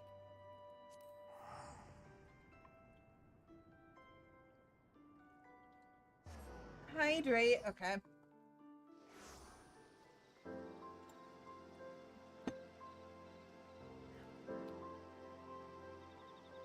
I've been putting ice in my water lately a lot because I got new ice trays that I'm very excited about. So I'm trying to use up what's already in my freezer so I can, like, replace my old ice trays with my new ones. The new ones have silicone at the bottom and also have, covers for them?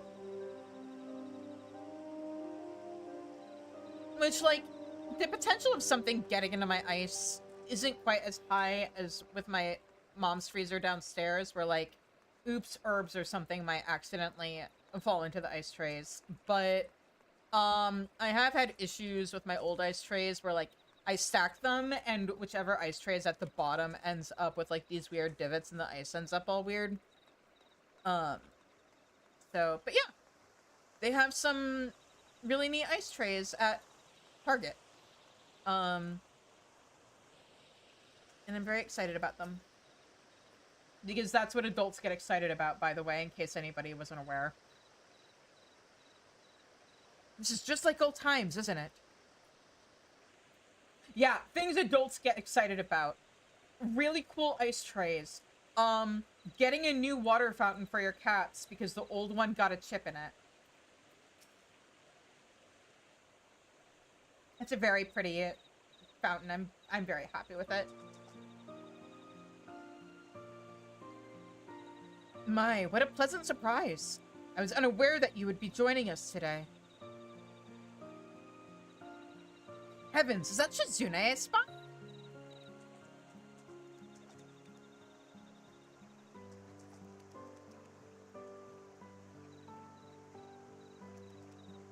Satoto!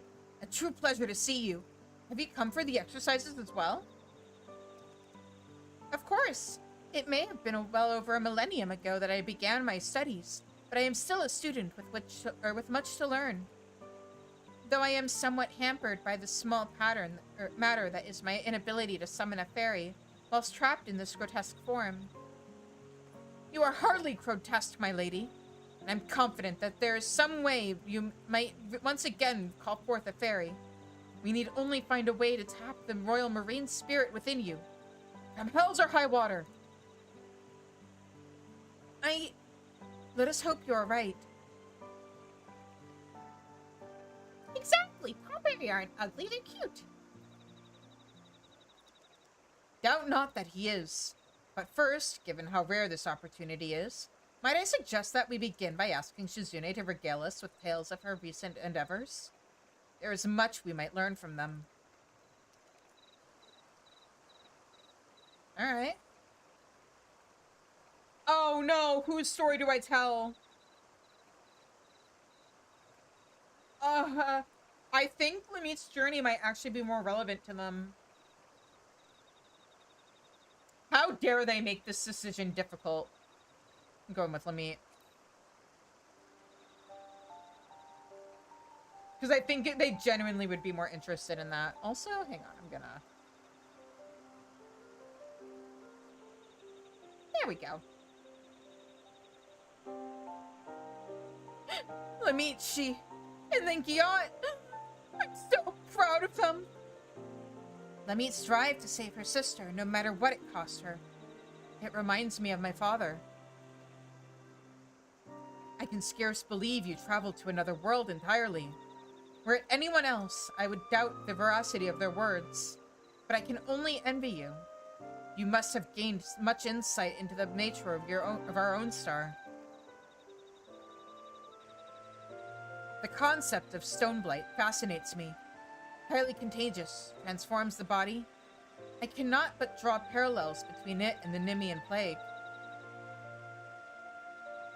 Ha! Shizu, behave.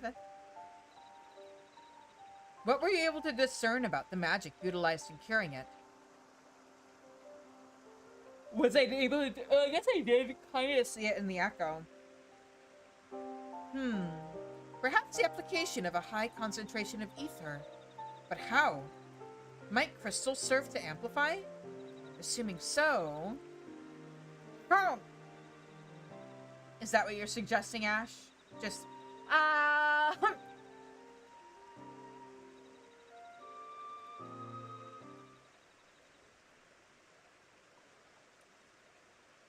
No. Yep. It may work. The similarities of Stoneblight and our own affliction. This may well be the key to a cure for the Nemean plague. You mean to say that my body and my ability to cast healing magic could be restored? Precisely. It will be a complex process involving trial and error, of course, but I assume you are interested nevertheless?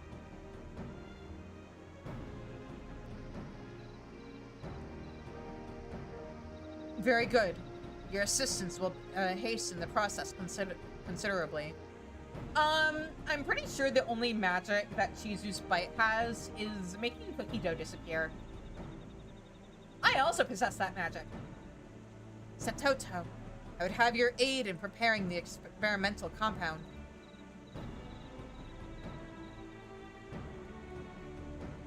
We will require instruments that allow for a high degree of precision.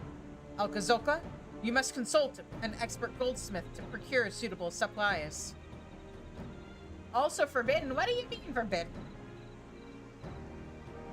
I believe we might have, or make use of a revival root as well, though I know of no better source of it than the aged treants of snake mold. It will be something of a walk, I realize, but can I entrust this task to you? Sure. Also, this chess piece is growing on me. I think I wouldn't be so bothered by it if it weren't for the way the cape, like, fucks with your silhouette. Challenge befitting the Royal Marines. Into it we shall rise.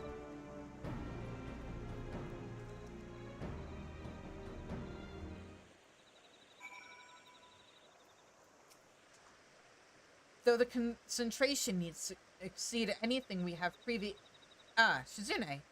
Yes, upon reflection, I'm quite certain I require that root. The larger the cutting, the better. This is the closest thing to hope I have felt in a very long time.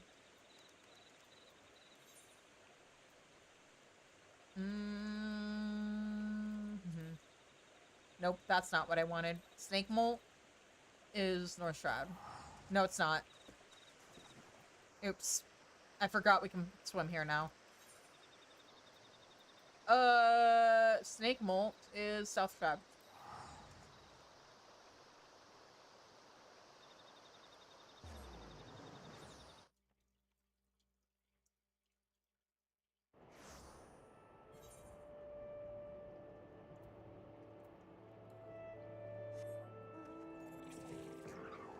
Oh, yeah, no, fuck it.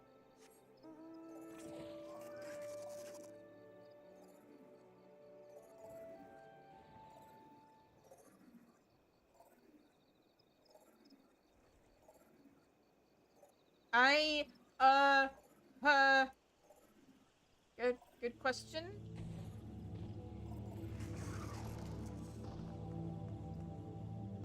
I'll have to think about that one.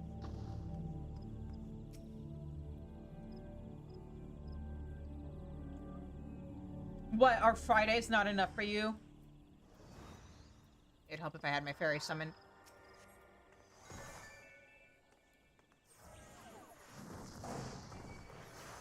Oh, right. I almost forgot how this works. Here we go.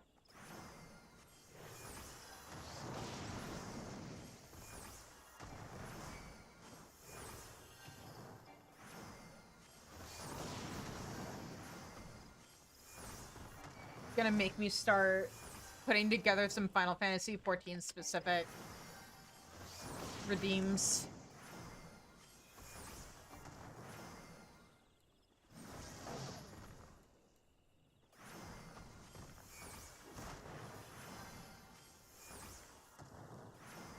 I'll think about it.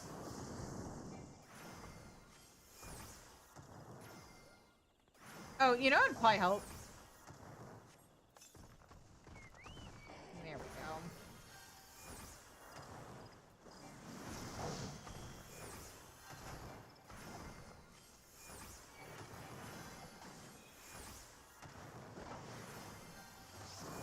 go. Yeah, no, that's true.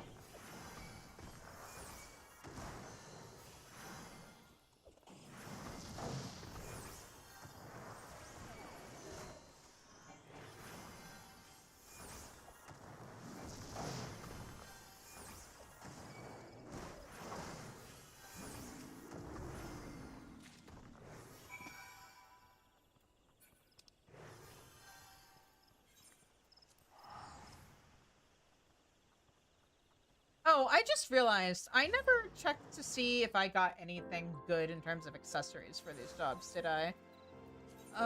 Nope, I didn't. Got a ring for Summoner, not that that ended up mattering. Dark Knight? Anything? Well, let me... Got a ring. Of course I got, like, one accessory per roll, basically. That's not what I wanted. That's also not what I wanted. There we go.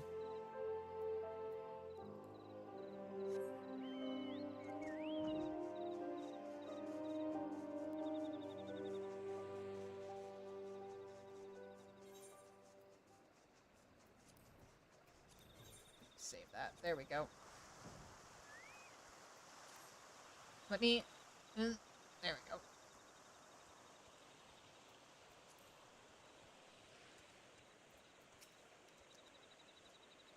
She's still saying the same thing. All right, here you go. Were you able to procure the root? The root of an ancient treant, so named for its potent healing properties.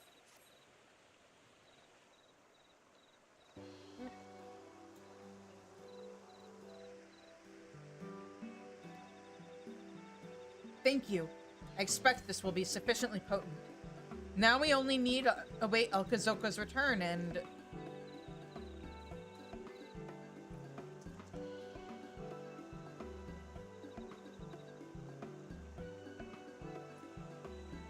Apologies, I've only just escaped. I'm acquainted with a goldsmith of some repute, and he agreed to fashion the instruments in return for my massaging him with salamander oil. Again. You also know copper? However, the goods themselves should be here, or be more than adequate. Ah, they're a bit oily, but presumably that will come off. In which case, we can prepare the compound at any time. However, the matter of what follows is problematic. Hey, maybe you should be careful with that knife near your face. Problematic? In what sense? Though I am fairly confident in my theory, the experimental compound is just that. Experimental. I did state before that this process would involve trial and error. As the Nimian plague does not affect beasts, to test it on any comberry is impossible. Yet, as its ingestion will result in disruption to the body's ethereal balance, there is a possibility that the subject may find himself worse off than before. I have no intention of inflicting such a fate on any of my brethren naturally. And so, should I be warped beyond recognition as a result, the task of destroying me will fall to you. You cannot honestly believe that we would agree to that. What he said.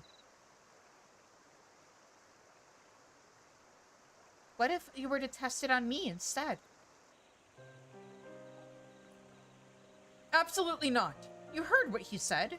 The test subject might very well become a monster. I am prepared to take the risk. Well, I'm not prepared to let you. So you would rather Sarita Kurita do it? If the test does fail and he becomes some sort of abomination, who would remain to continue researching the cure? It follows that I ought to be the subject.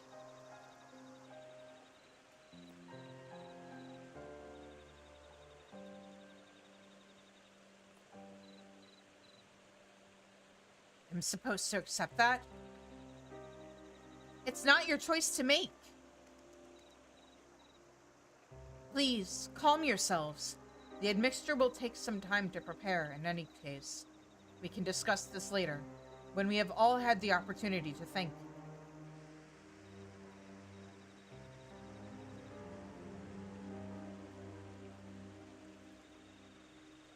Fine.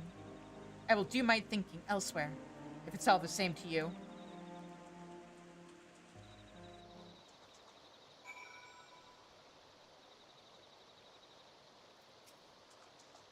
I had hoped everyone would be amenable, but I suppose life is rarely so simple. I don't understand. I'm merely trying to prevent her from placing herself in harm's way.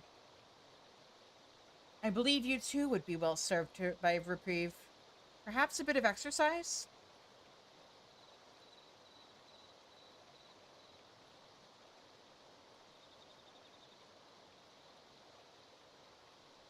If you insist. This would be a far sight easier if they were honest with... As you doubtless are aware, Satoto is quite enamored of Alkazoka. She seems disinclined to pursue the matter, however, her current condition being what it is. Though she raised a salient point, I would not have her volunteer if her primary goal is to remove that perceived obstacle. for Alcazolca to be forced to slay her, only to later learn what it was all for. It doesn't bear thinking about. Might you go and speak with her? I expect that she is fuming somewhere in outer Lenosha. She has a tendency to wander when she's distressed. Uh-oh, that's potentially not good. Also, uh-oh, Ash, I hope you're okay. Outer Lenosha?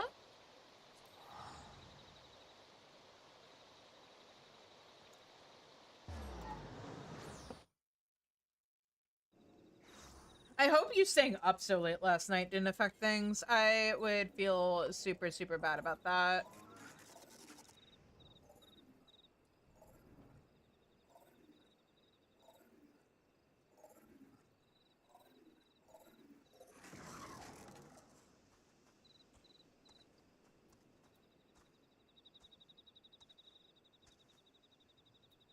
Okay, maybe the fact that that was a decent for you amount of sleep is the real issue. Please sleep more. Please take better care of yourself.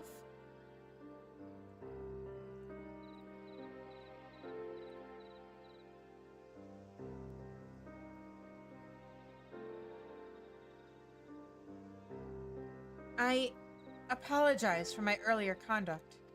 Make you? What's this blue button on my OBS?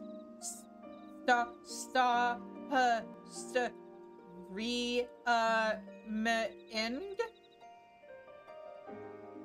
What a mysterious button. I have no intention of changing my mind, though. My logic is sound. I wouldn't do that. I mean, you're right, but...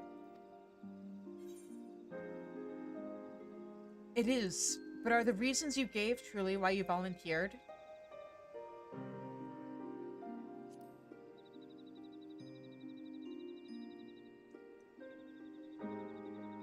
Are they...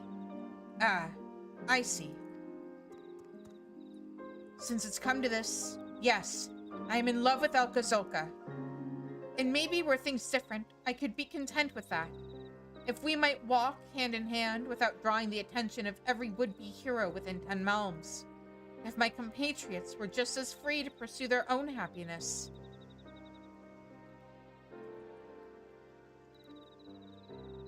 As it is, however, his insistence upon protecting me above all else, it chafes. Okay, well, at least sleep in tomorrow before you go to the doctor. I am no fool. I know that others, Alcazolca included, are stronger than I, and I am not so proud as to refuse aid on principle. But it's not enough to merely live, insulated from harm. I've always wanted to help people. Now more than ever, knowing firsthand the terrible toll this blight takes on us all, or takes on all of us. It is not simply my own desires that make me so adamant. Truthfully, there is no more suitable subject on whom the cure might be tested. I had not yet seen 20 summers when I was afflicted, so if it has unanticipated effects, my body will be best able to bear them. Moreover, I was one of the last to fall to the plague before we entered our lengthy slumber, meaning my illness is less advanced. If this potential cure shows results, they will present in me most quickly. To say the thought that it could fail does not frighten me would be a lie. Yet if there is a means by which I might save my people from suffering, I cannot ignore it. You've followed the path of the scholar. You understand, don't you?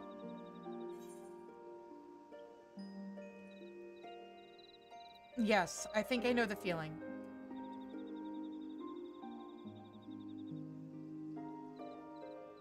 Thank you. Talking this through with you has helped me to clear my head, I believe. I'm ready to speak with the others.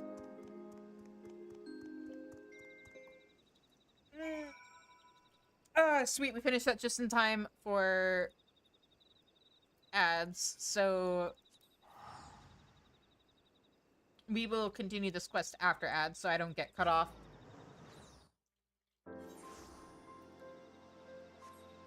Also, these are taking longer than I thought they would, so the stream might go a little bit late because I do really want to unlock society quests, and I committed to doing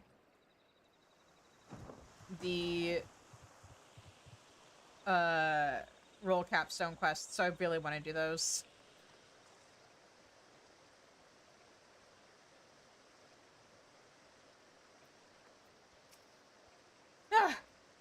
There I finished running through the surgeon. Oh, ad, right? Yes, that.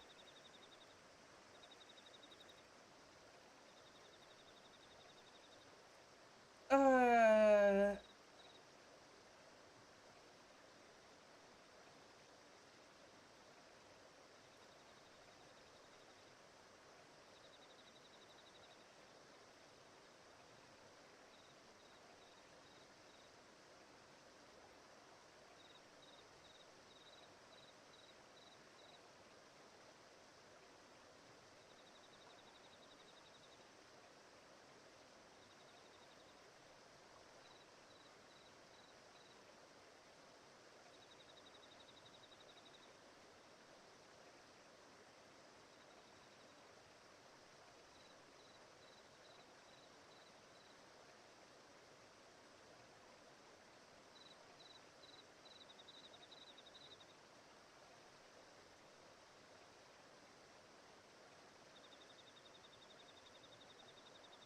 Honestly proud of you for taking that sick leave. I know sometimes it can be hard to, like,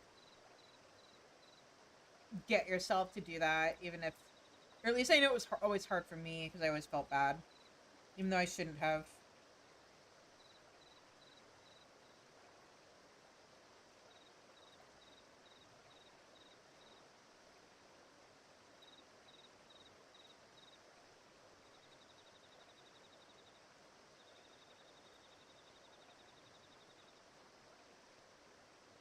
But yeah, not having to wake up at 5 a.m. when you're sick.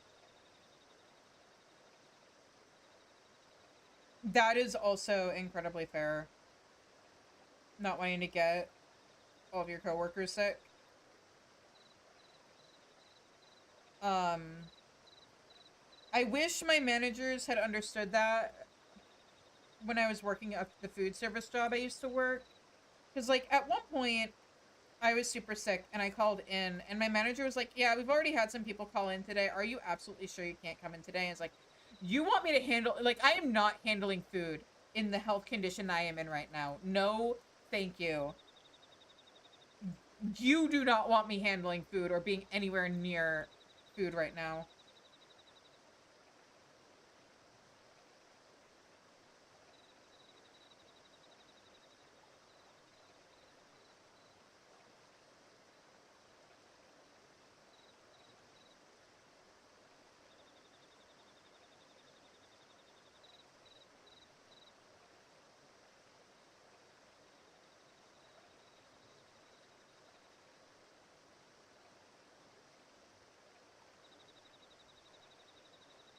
And welcome back from ads, everybody. All right, let's continue with the scholar quests.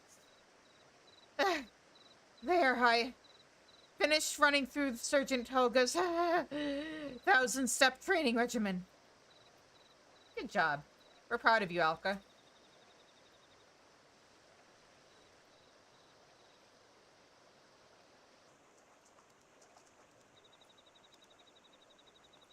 Ah, you have returned. How are you feeling? More confident than ever. You must test secure on me. Alka, please. I am not making this decision in haste, nor do I take it lightly. Truth be told, I'm terrified. But I need to do this. Shizune agreed. It must be me. It's true. This is for the best, Alka.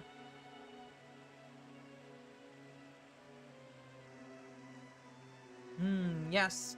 I must admit, your reasoning is sound. I appreciate that you worry for me, Alka. It means more than you know. This is my duty. My battle to fight. You can trust me to fight this foe with all I have. I vow not to quit the field until the bitter end. But if the time comes when I am no longer myself, I need to know that my fate is in good hands. In your hands.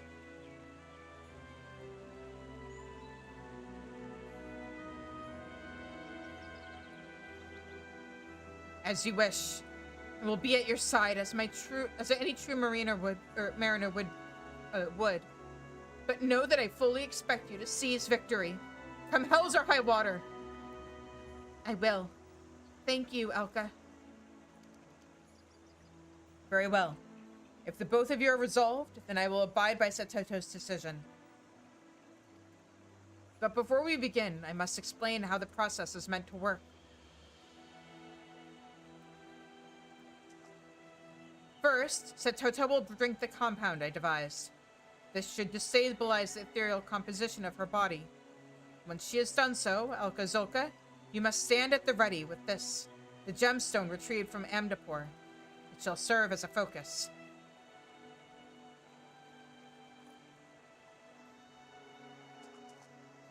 Shizune and Lily will channel their restorative magic through the focus, amplifying it.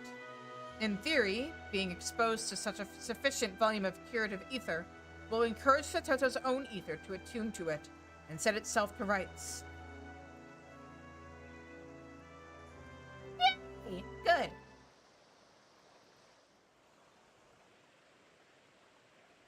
Let's do this.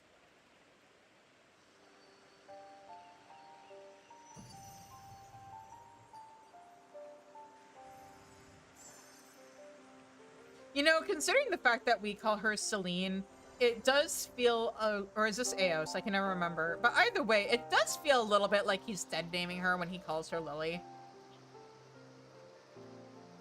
If all are clear on what must be done, let us commence.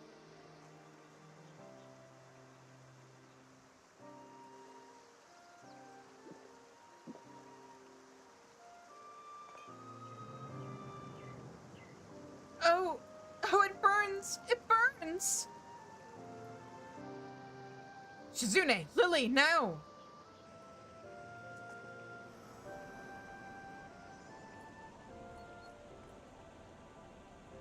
That's why I said I couldn't remember, like, whichever one it is, though, like, she doesn't go by Lily anymore. Or at least we don't call her Lily. Fight it, Setoto.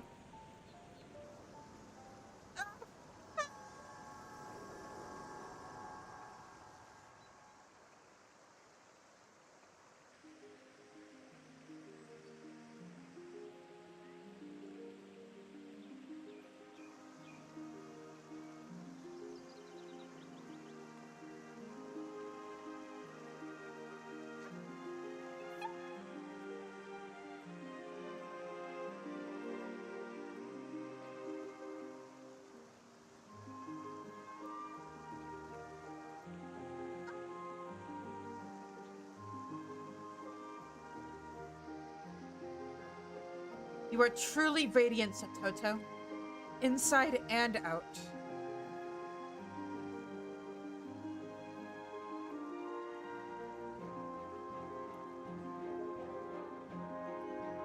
Kind of random that they used the Stormblood music for that, but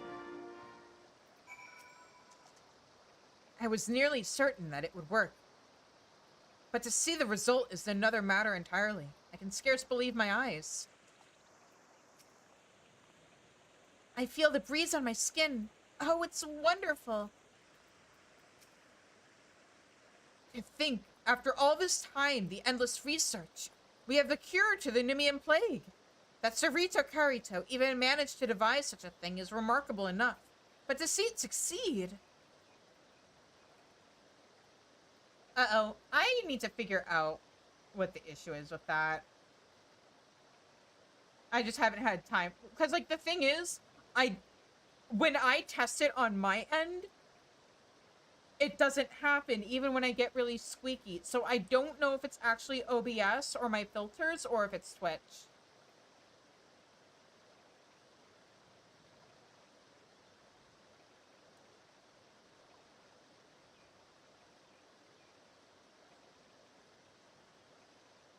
Without Shizune's skill as a scholar, it never would have been possible. And Setoto, your kindness, your conviction, your strength of spirit, it inspires me to train with even greater fervor.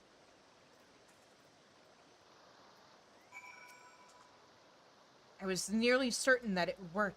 Oh, right, I already talked to you about that. Okay. Can we do something about Sarito now? That is so like him. And he's still utterly oblivious to my feelings, I'm sure. It's all right, though. I never truly expected to have another chance at life, or at the life I once envisioned for myself. And now that I do, I intend to enjoy it. There's no need to rush through all of the best parts. That goes for my vocation as well. I intend to relearn the scholarly arts, starting with from the basics. And with my etheric balance restored, I should be able to summon Lilac properly. Someday we will be the salvation for of those in need. I swear it. For the moment, however, I have much training to do if I am to be fit for the Royal Marines. To that end, I'm off to find Zelka. Good luck!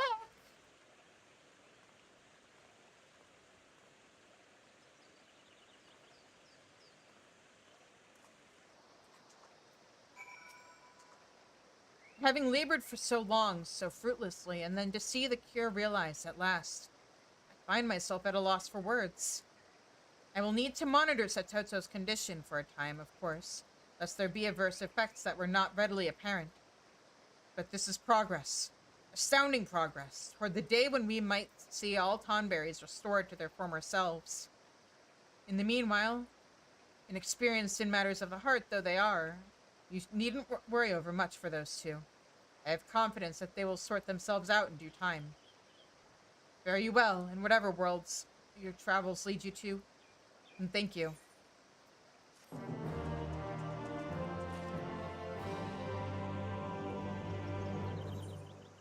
Hey, so fun fact.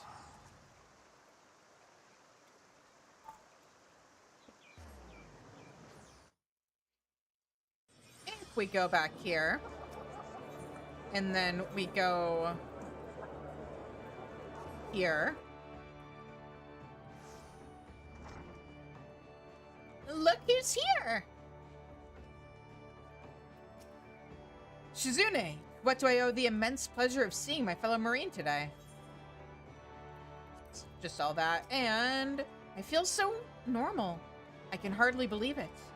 I can walk through town without being pursued by bounty hunters. I can meet Elka in broad daylight. For training, of course. But maybe someday. Alright. And then last, but most certainly not least, before we go back to the Crystarium.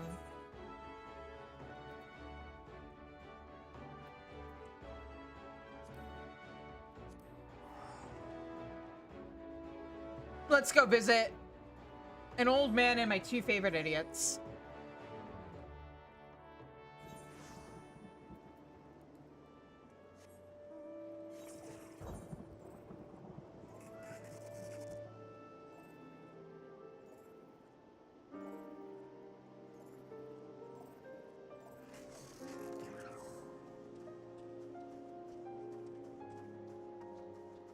I may have landed slightly off from my target, but oh well.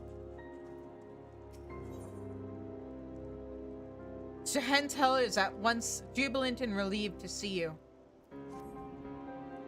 Ah, young one. Well, glad am I to see you hale and whole.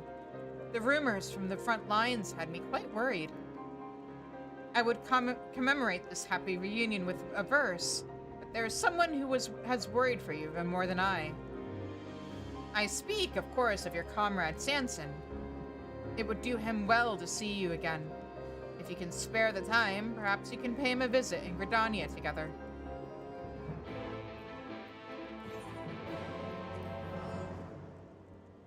And back to Gridania we go.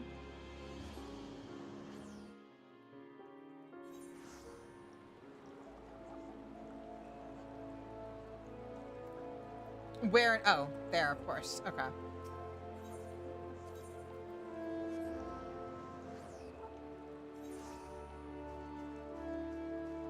I need to make an adjustment. Hang on. Well, I guess I'll adjust it at the end of the stream. It's fine. It's whatever. Hey, where's Skydalo? Lest you wonder, those men are Sanson's bards. and my former pupils. Where's your boyfriend? Or are you guys husbands yet? Shizune, praise the matron, you're safe. I've been beside myself with worry ever since I heard of your mysterious disappearance after Gimlet. I'm fine. We fought the Empire too, my unit and I. Never had I experienced such a bloody battle. You have done well to return to us, all of you. We owe our survival in in no small part to Gaidalo. His song spurred all who reached on the battlefield, turning the tide on countless occasions. For his valorous service, he was awarded a medal from the Alliance. Not that he was ever interested in such trinkets, of course. Lieutenant Gaidalo was an inspiration to us all. But us, we may as well not have been present for all the good we did. I'm sure that's not true. May I introduce you to our recruits, Shizune? They are disappointed with their showing at Gimlet. To be sure, they did not shame themselves, far from it. But in moments when we were hard-pressed, their songs faltered and lost power. I see. As you know, our songs are given power through our fervent desire to aid our comrades. I do not think that you lack this desire. It was simply overwhelmed by the terror of being confronted with death. In his capacity as their senior, I had wanted Gaidalo to train them. But no matter how many times I asked him, and I commanded, he refused to do so, saying that their songs do not have heart. Is that what he said?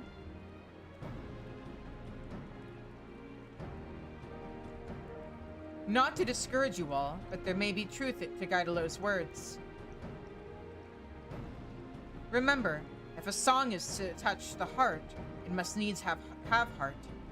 Without it, not even an expertly performed anthem can hope to inspire.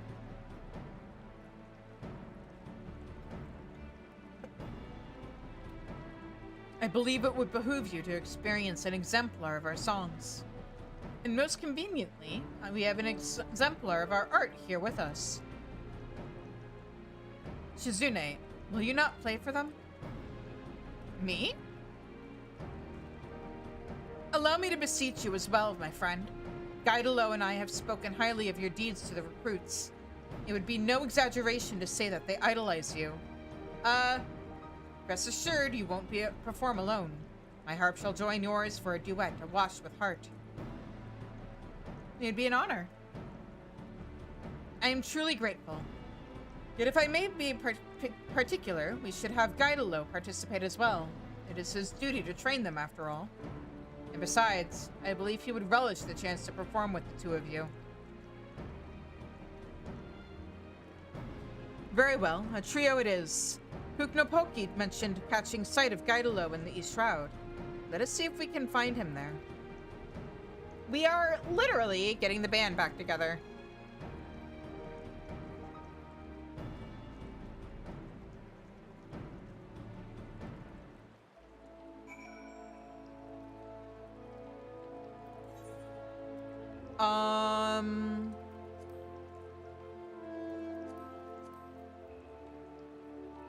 East Shroud? East Shroud.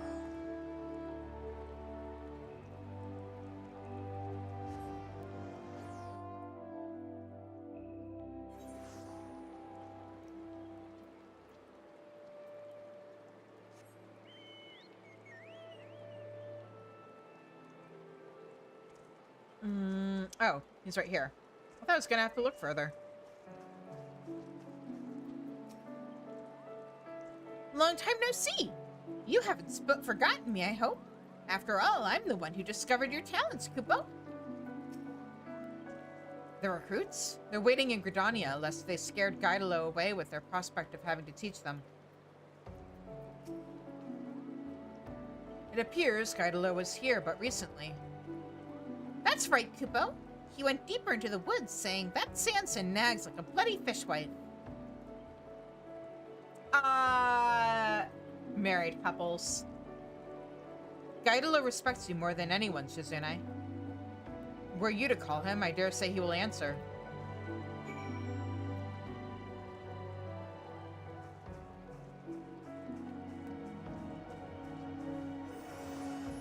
Let's face it, there's a reason why I keep calling the Bard quests Sanson and Gaidalo's big gay adventure.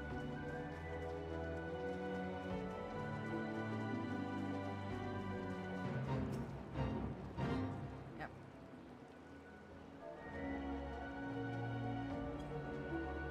Gaidalo does not appear to be in the area. Perhaps you should venture deeper into the woods.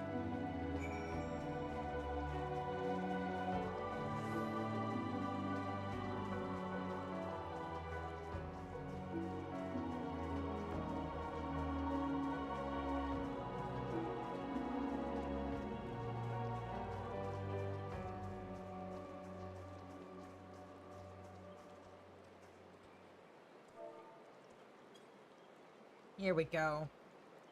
Gaidalo! Well, well, look who it is.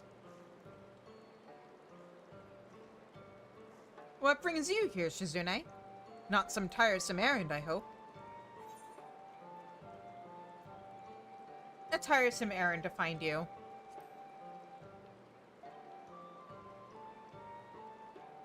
I bloody knew it. But I can't say no to you, now can I? What's this errand, then? To find you. Ugh, so Sanson and Jahentel put you up to it. I should have known. Those recruits are as stiff as their captain, and I don't have any hopes for them. But alright, I'll do it. Anything's worth a chance to perform with you, Shizune. Yeah, that'll be fun at least. Gaidalo, there you are. I take it Shizune has appraised you of the performance? Aye, and I expect no less than the finest venue for this distinguished gathering. You'll secure such a place for us, right, Chief? You may depend on it. I myself want the very best for the performance. Do any locations come to mind? The recruits have shown great interest in our exploration to find the Ballad of Oblivion. In light of this, I believe there is no place more fitting than the Sea of Clouds. The view alone would take their breath away. Sounds good to me. Let's get moving. Very well. I will go and secure an airship for us. Please gather at the airship landing.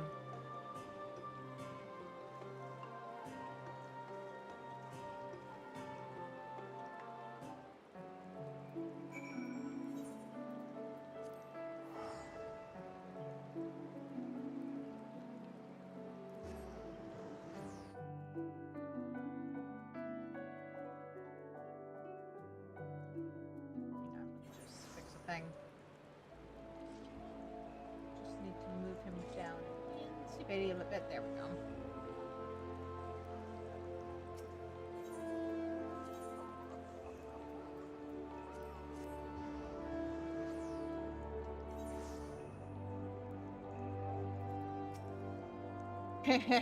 I can't rightly recall the last time I felt so enthused for a performance. Bugger me, but I'm starting to get excited. My superiors raised their eyebrows when I mentioned another journey to the Sea of... But I managed to win them over with the prospect of another Song of Power. We have our airship. If everything is ready, let us be away. The recruits have already boarded, keen as they are. And who wouldn't be keen for the upcoming performance?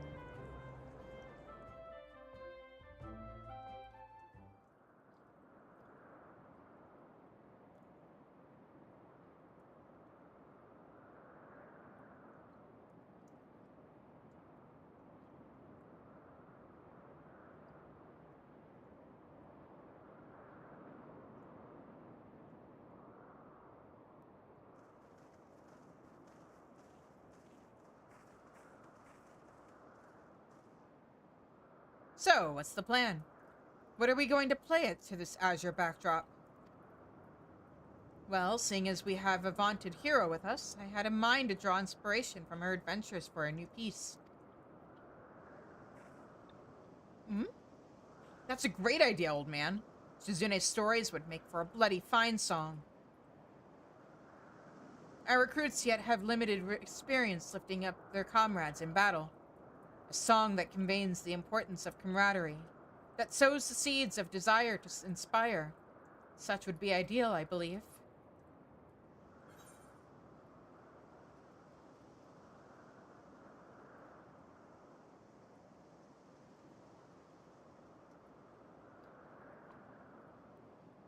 Okay, I know the forgotten hero who avenged her comrades is about Renda Ray.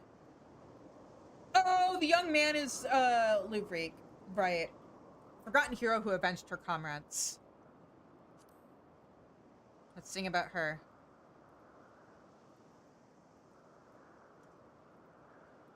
Oh, I'm stupid. The caster one was about wasn't about the Exarch. It was about Tainor. And fuck. It was about Tainor and what's his face? Nilebert.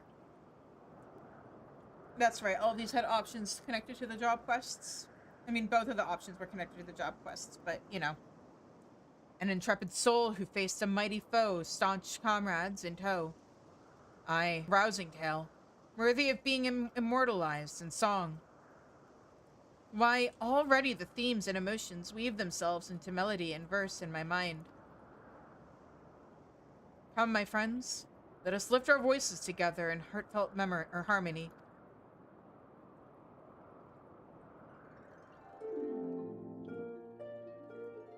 O huntress brave, for vengeance did you cry, for comrades slain in a hunt gone awry. In your breast of raging storm, impossible to quell, save by consigning the beast to the depths of hell.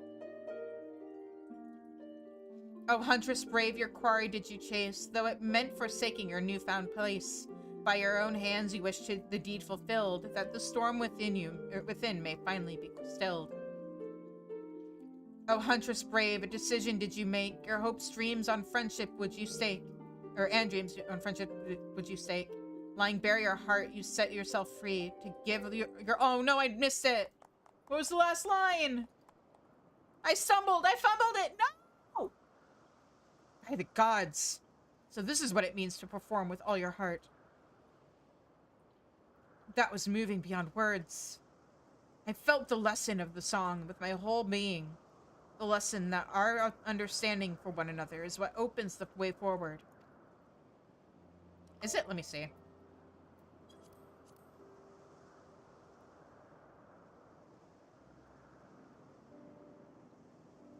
No, it's not.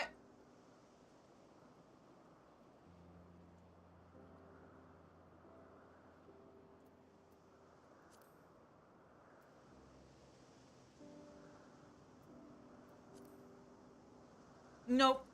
Because it wasn't part of the, like, actual dialogue box. It was just, like, an overlay. It's not in my events, and it's not in general. Some stuff doesn't go in there. Understanding. To think on it, I may have been too insistent in trying to press our recruits onto Gaidalo. I didn't try to understand his feelings. Gaidalo, this isn't an order, but a humble request. I ask not that you train our recruits, but that you simply get to know them. Through this, you'll come to understand each other's hearts, and forge a bond that will lend power to your songs. Gaidalo, please help me raise the children. We should like that very much. Your song touched us to the very core, and we'd like nothing more than to be able to likewise touch your others. Please, Daddy, won't you love us? Play with us, Father. All right, then. We can get acquainted when I am in the mood. Now that you know what a real song feels like, I reckon there's hope for you lot yet. Fine, I'll take you to the baseball game.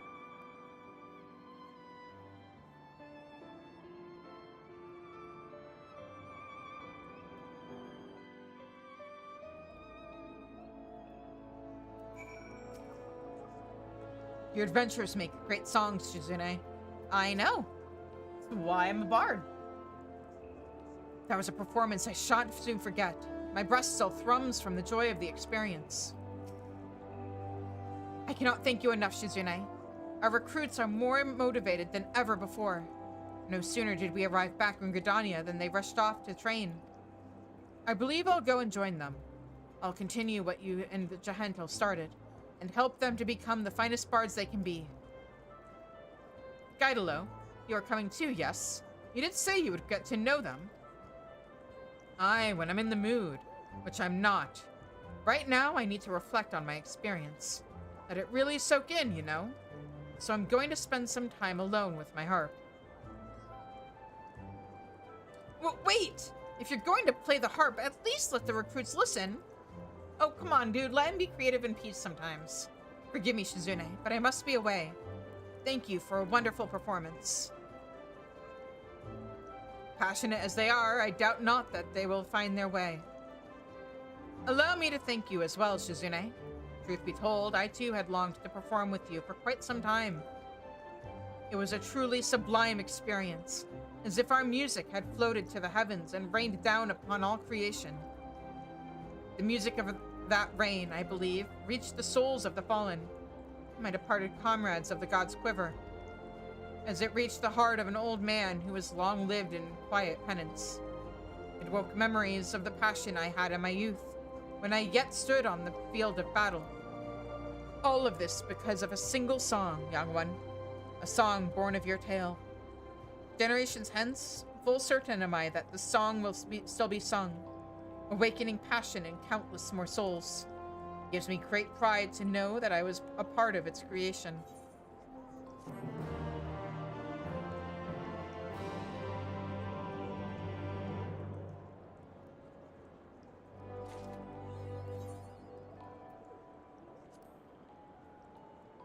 Okay, and now... Nope. I should probably set my return point to the Crystarium, huh?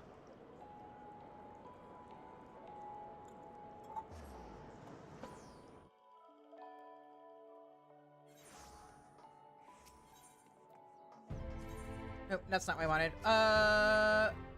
Set home point. There we go. Okay, and now...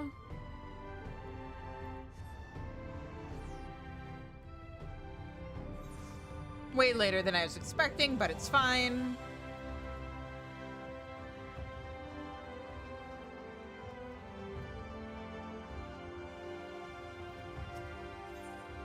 Leonard is overjoyed to welcome the conquering hero's return.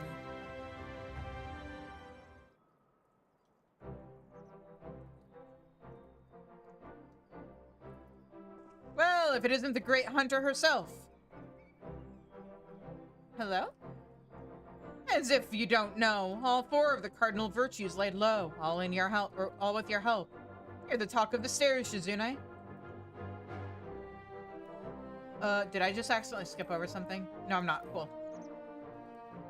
When the night returned to Lakeland, we knew in our hearts that change was on the horizon. But never did I dare hope that you might help rid us of those terrible fiends. You've surpassed my wildest expectations. Please, please don't keep going. Keep praising me, please. Not mine, Glennard. On her. I had an inkling that she was the hero we'd been waiting to come along. Ah! Easy to claim that after the fact. If you'd indulge me, though, I would love to hear you tell how it all played out. The hunting of the virtues, that is. Well, alright. Once upon a time, there was a great hero named Shizune. And she kicked ass. The end. My word, there's so much more to it than I realized. And here I thought you'd only had to track down the bloody things. Gods, though, the things you learned about the Warriors of Light. So many secrets and details lost over time. And for all their hard work and sacrifice, they somehow brought about the flood? Can't say I understand it all, but it's a bloody tragedy it is. We should gather the others and toast their memories. Heroes of Eld, brave and true, to be remembered forevermore. No, I'll thank you not to let your bleeding heart drive you to offer up a fortnight's stock of spirits. Attend to your other customers and let me speak with the hero of here and now. Whatever would I do without your good sense and wisdom? Very well, I'll leave you to entertain her. But don't think we've we won't be having that drink someday. But I want a party. Shizune, I must thank you for sharing with us such incredible tales. It is only right that I repay you in kind. Oh? With what? Money? With the ending, that is. With the story of the true villain who towers above the virtues. The devil more deserving of death than any that yet lingers in this world. If your curiosity has been piqued, then meet with me atop the balcony overlooking the crystalline mean. I will be waiting there until you do. That doesn't sound like money.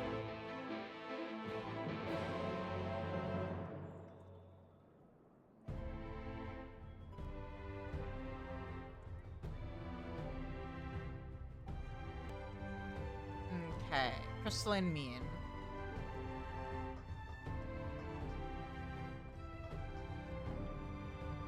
Where's the crystal? It's over here.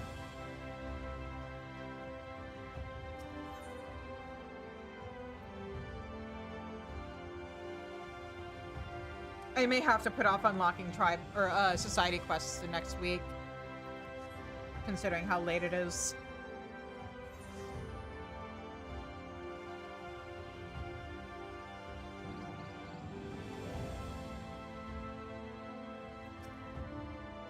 You came, as I knew you would. Never met a mystery you could leave well enough alone, or a demon you could let live, am I right? And this demon is undeniably deserving of death. Make no mistake. To cut them down would be just and proper, the act of a goodly person, and that is just what you are. I can see that. No need to grow impatient or be offended, my friend. But before you pass judgment on this villain, you need first understand their part in everything. Who they were to the fallen warriors of light, for instance.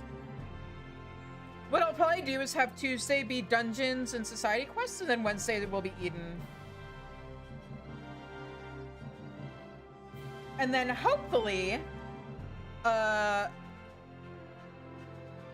hopefully, I'll be able to level up my crafters, and we can just have like an entire week dedicated to crafting. Because I want to do the crafting quests all at once. Of course. Right about now, you must be wondering how I know, but I know. What a tavern wench of all people has got to do with any of this. Let me tell you then.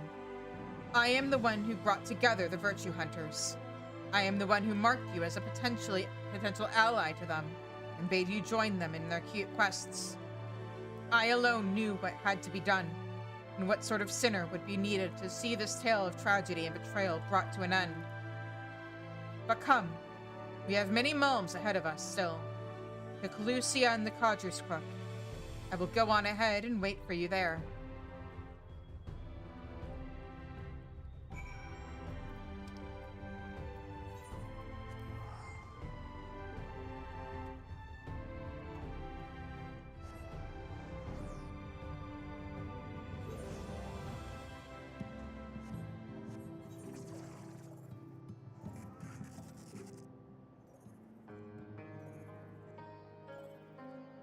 Oh yeah!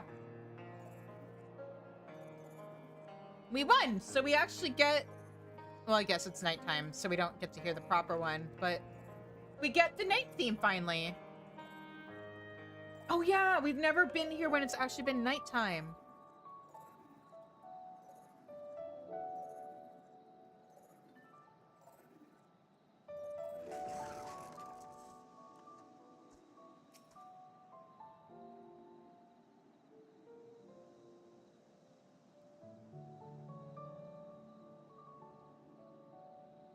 You are accustomed to life on the road, Azzy. As am I. Do you recognize this place? I thought you might. Here is where it began. Where Ardbert first met Lemite.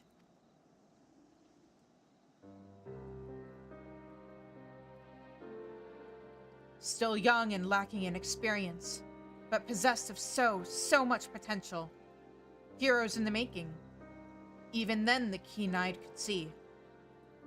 They would only fulfill that promise much later, though, after joining with their other dear companions, Brandon and Brenda Ray.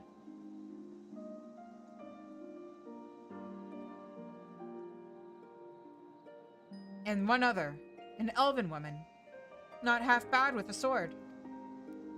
But perhaps you are already asking the question. Who? There were 5 warriors of light in all, but she would make 6. But I saw her in my visions. Indeed, after adding in Nilebert, there does seem to be one too many. But believe me when I say there was indeed a 6th adventurer lost into history, and her name was Silva.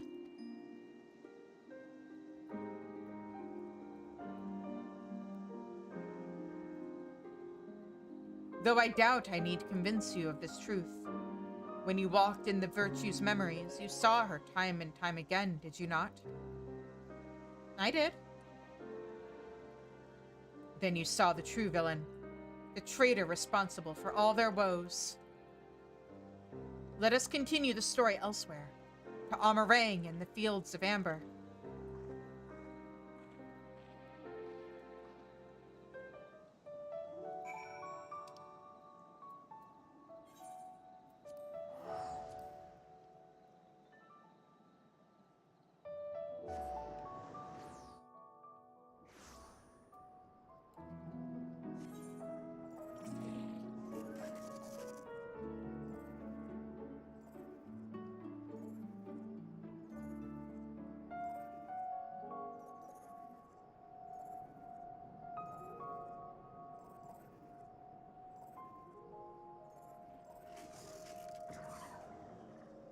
Yep. There we go.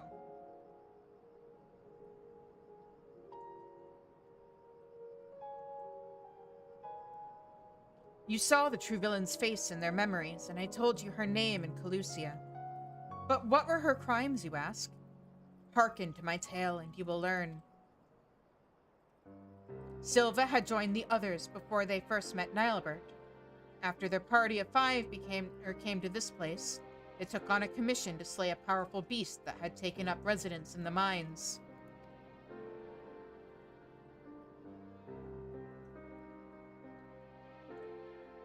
Said beast was believed to be the instigator of ever more terrible tremors, and so time was of the essence.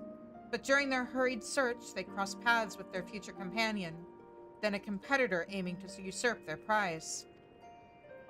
After another tremor triggered by the beast trapped them, all underground, they had no choice but to work together to lay it low.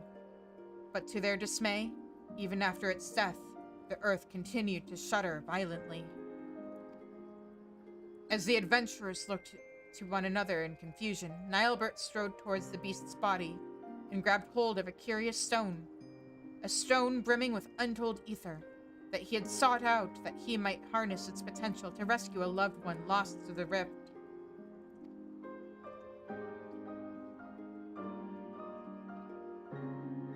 But so powerful was the stone that it warped the flow of the life stream. Its very existence was a threat. And so, when faced with the choice between one life and countless others, Nilebert wept and shattered the stone. He had held his comrade's salvation in his hand and cast it aside for the greater good. For his sacrifice, he was judged a hero, and in that instant, a warrior of light was born.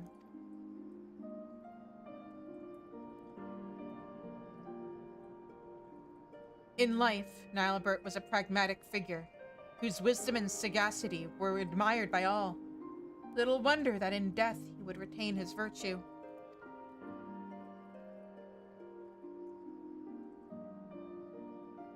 But as Nilebert mourned the friend he forever lost, the betrayer Silva looked on in silent contentment, for they had taken the first step on their path towards becoming heroes brave and true. His sacrifice had sparked the transformation. 'Twas fuel for the ritual to come. What ritual, you may wonder? Fear not. All will become clear in time. Come with me to Raktika, to the City of Swamps. We must retrace the steps as they were taken to understand the depth of her treachery.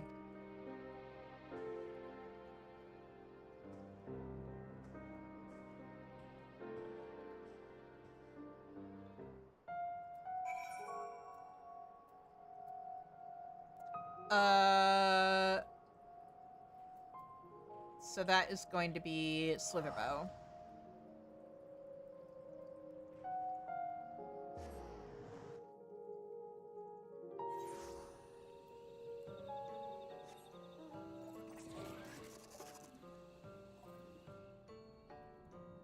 Yes?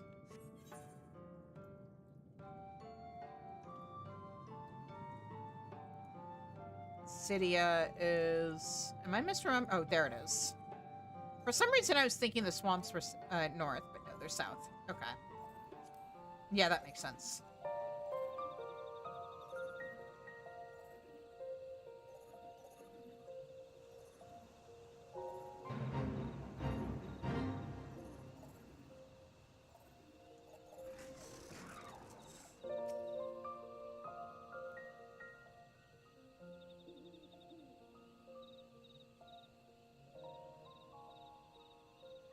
This place, too, is familiar to you, no? From days recent and long since past.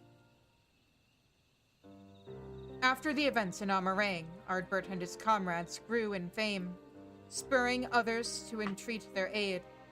The adventurers sought out greater and greater challenges, and in pursuit of another, they came to Raktika.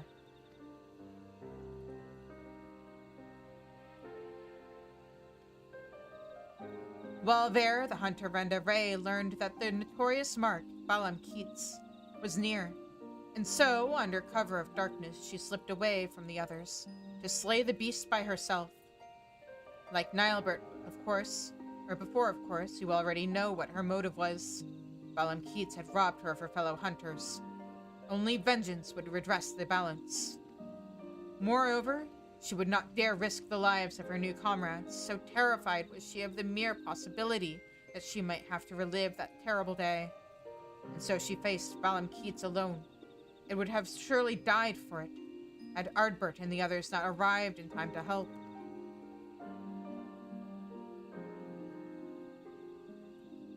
Like Nilebert before, of course, you already know what happened next.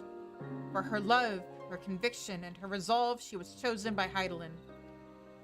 And from that day forward, Renda Ray swore never again to betray her comrades' trust, to share with them the triumphs and the tragedies, to relinquish the freedom she had once held in the highest.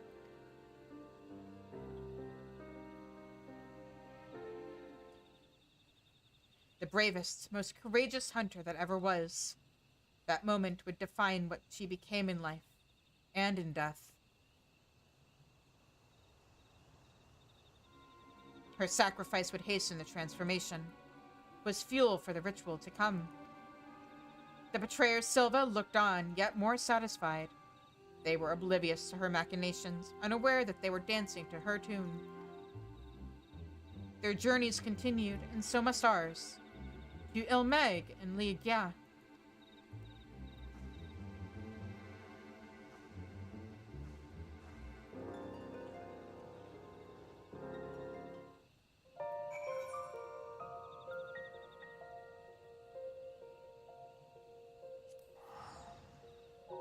Legally required to go and visit Seto whenever we're in Ilmeg.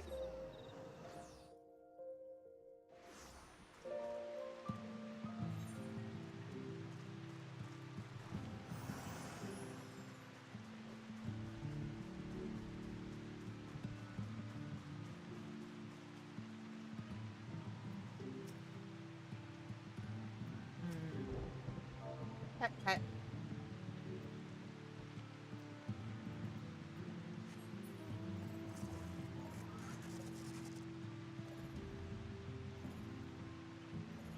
Oh. You mean Oriange? Kinda, yeah. Except a little different, because in Oriange's case, it was that he's like, or at least he was willing to lie to us and like mislead us if it meant saving us and like Oriange is actually kind of closer to Silva in a way.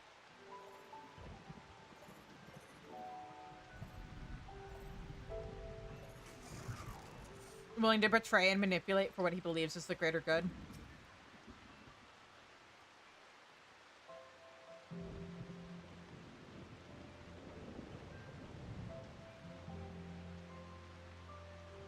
God, they look so good after the graphics update. I love stained glass. That's the word I was looking for. As beautiful now as it was then. You saw it too. Would you not agree? With the death of Balam Keats, the legend of Ardbert and his comrades had grown larger than ever. Thus emboldened, they came to the kingdom of Vobert. Vobert had long been troubled by what some had dubbed a magical plague. Innocents found transformed into misshapen fiends that the kingdom's knights had no choice but to put down ere the contagion spread.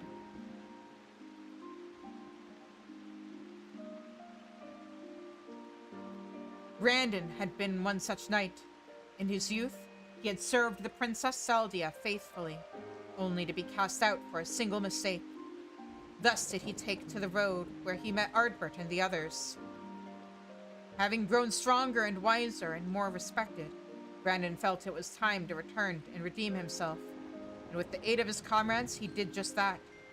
Tadric, the court mage, was unmasked as the mastermind of Vobert's misery, and by disgraced knight's blade was he brought to justice.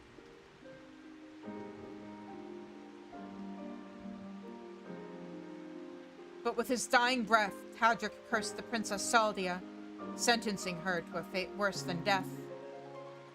At her behest did he raise up his blade, and for the sake of the kingdom strike down his liege lady. With that single stroke he forever changed, though nearly not in the way that was necessary. He stood at the precipice and almost forsook his compassion for unflinching judgment, but mercifully turned his aside at the last.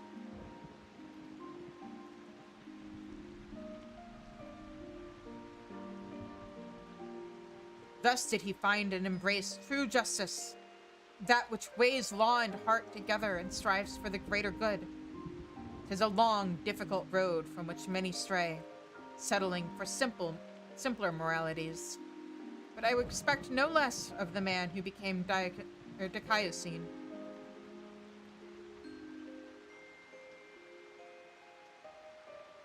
His sacrifice would strengthen the transformation. It was fuel for the ritual to come. As her companions grew ever more powerful, so too did the betrayer Silva. Bit by bit, they brought her closer to her goal. But it was not yet finished. To Calusia they returned, and so must we. Tomra and the next chapter of our tale await.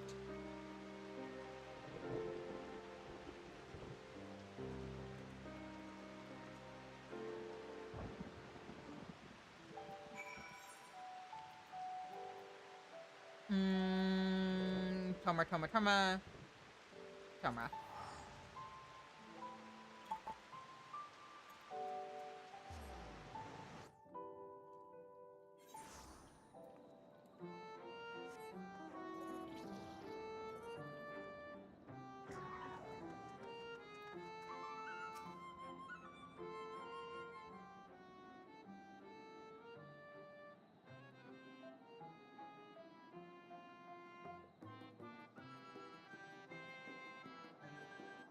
Slowly but surely, the adventurers were fulfilling their potential. Word of their deeds in Vobert spread like wildfire, and their legend grew ever larger. But for all their success, the fledgling heroes would be forced to endure more hardship and welcome more sacrifice.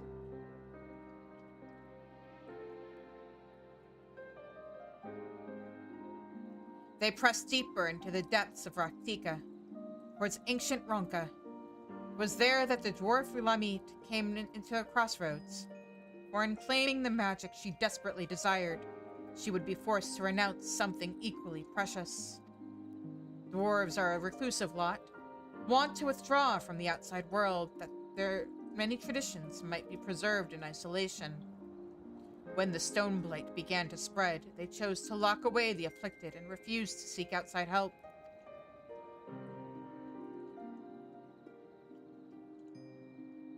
But Lamit would not abide this.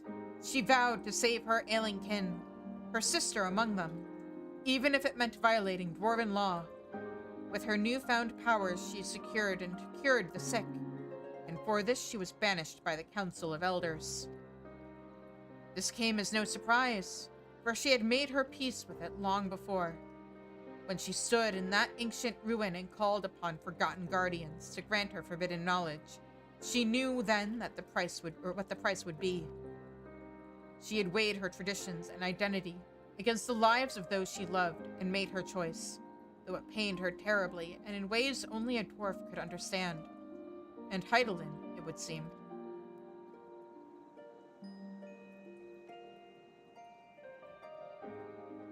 Through hardship and sacrifice was a new warrior of light forged, a healer that knew more than any the value of life and would do anything to see it preserved, even in death. Her sacrifice would nearly complete the transformation. 'Twas fuel for the ritual to come. Very soon, then. Very soon. For Ardbert and his comrades had stumbled upon evidence of the larger design, threads linking together the disparate troubles of the realm. A name spoken only in whispers, the Shadowkeeper. A singular force, sowing chaos and discord throughout Norvrant to an unknown end. If the Warriors of Light truly wished to save their world, then they would need to confront this villain amongst villains. And at the end of their exhaustive search, at the end of their struggle, whom do you think they found waiting to welcome them with open arms? The answer to that awaits us in Lakeland, our final destination. The villain yet walks among us, Shizune, unknown and unpunished. Go on ahead and wait for me at Laxton Loft. There are preparations to which I must first attend.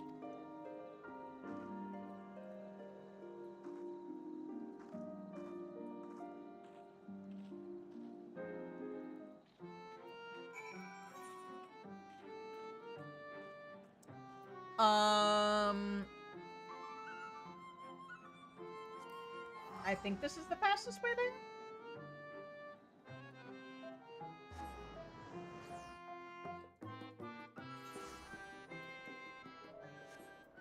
Kinda, yeah. Okay. Actually, I want to go on this mount. It seems the most appropriate.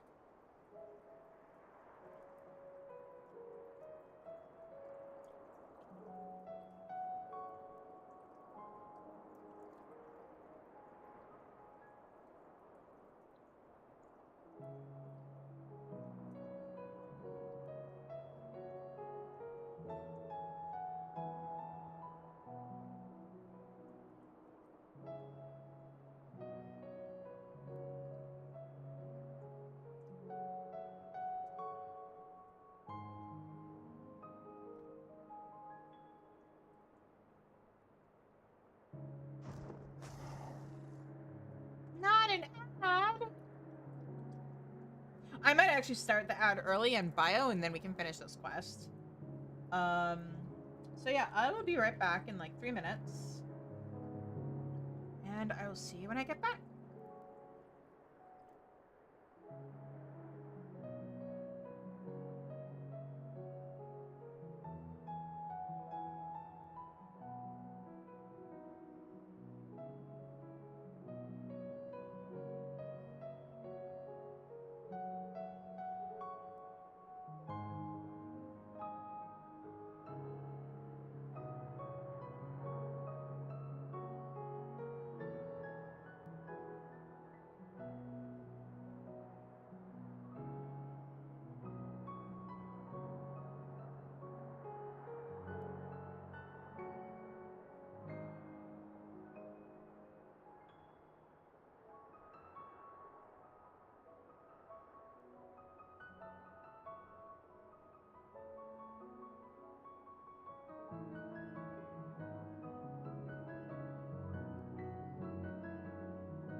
I am back.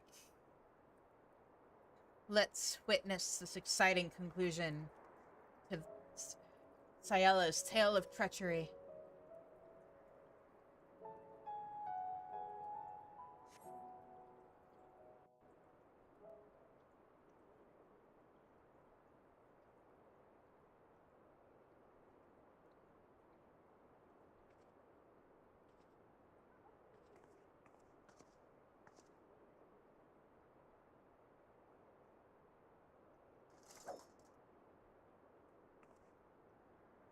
What's the meaning of this?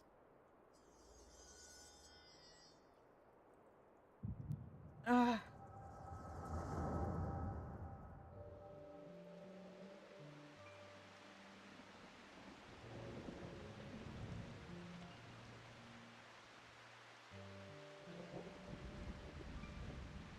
Damn you, Silva!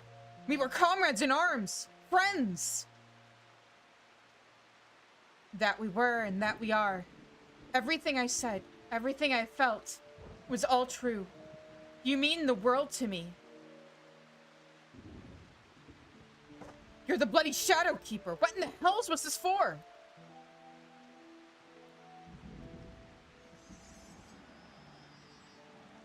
For you. For every one of you. To forge you into heroes worthy of her blessing. That she might choose you as her champions. A ruthless mage consumed by the pursuit of power to save his friend, no matter the cost. By his sacrifice, a warrior born. A mournful hunter scarred by tragedy, resolved never again to trust in others. By her sacrifice, a warrior born. A disgraced knight who yearned to steal his heart in justice's name. By his sacrifice, a warrior born. A troubled healer torn between tradition and love. By her sacrifice, a warrior born.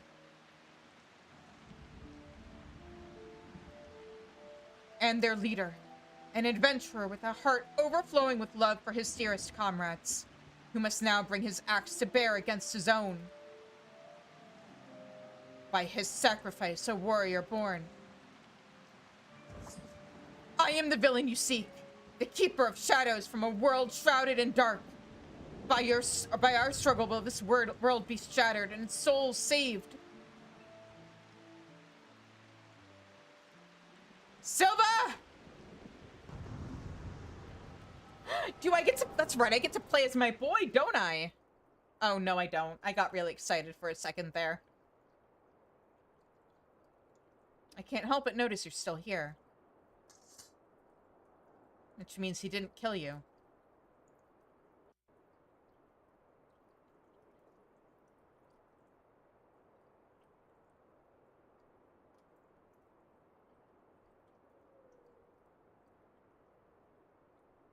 Saw it all, did you? I thought you might. Mother's gift has a knack for showing us exactly what we need to see. If not what we want to, or when.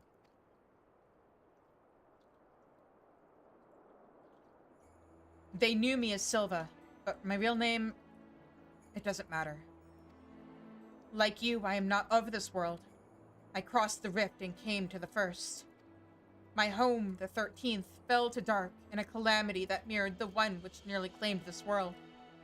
I was one of several heroes who failed to save it. I've heard that story before. The boy who knew Kalhai. I have glimpsed him in your memories. He was a friend. Like him, I heeded the words of the Asians, and that I might redress the balance, I chose to come here and hasten a rejoining of worlds. A shard consumed or subsumed by dark demands a mirror of blinding light. Primordial forces will strive to achieve equilibrium. But there was a solution. A single solution, I believed. Were a flood of light to consume this shard in its entirety, it would be of no use. The Asians made it clear it must be brought to the brink, but no further. The task was difficult, but the plan simple. Souls predisposed to light, fledgling heroes in the making. I would bring together Ardbert and his comrades and groom them for a higher purpose.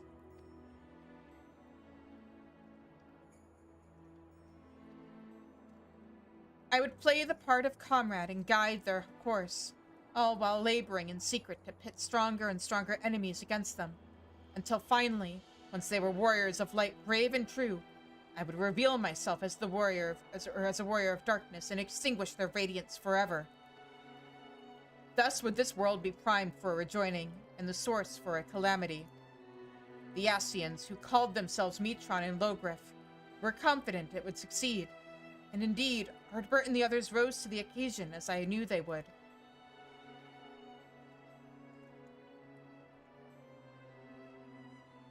It was not to be. I had misjudged Ardbert. His comrades before him had made their sacrifices in turn, and as their mirror, I had grown stronger for it. Had he but embraced his role and struck me down, victory would have been mine. But Ardbert, dear Ardbert, would not forsake his heart. In the end, he chose mercy. He chose love, and I was undone.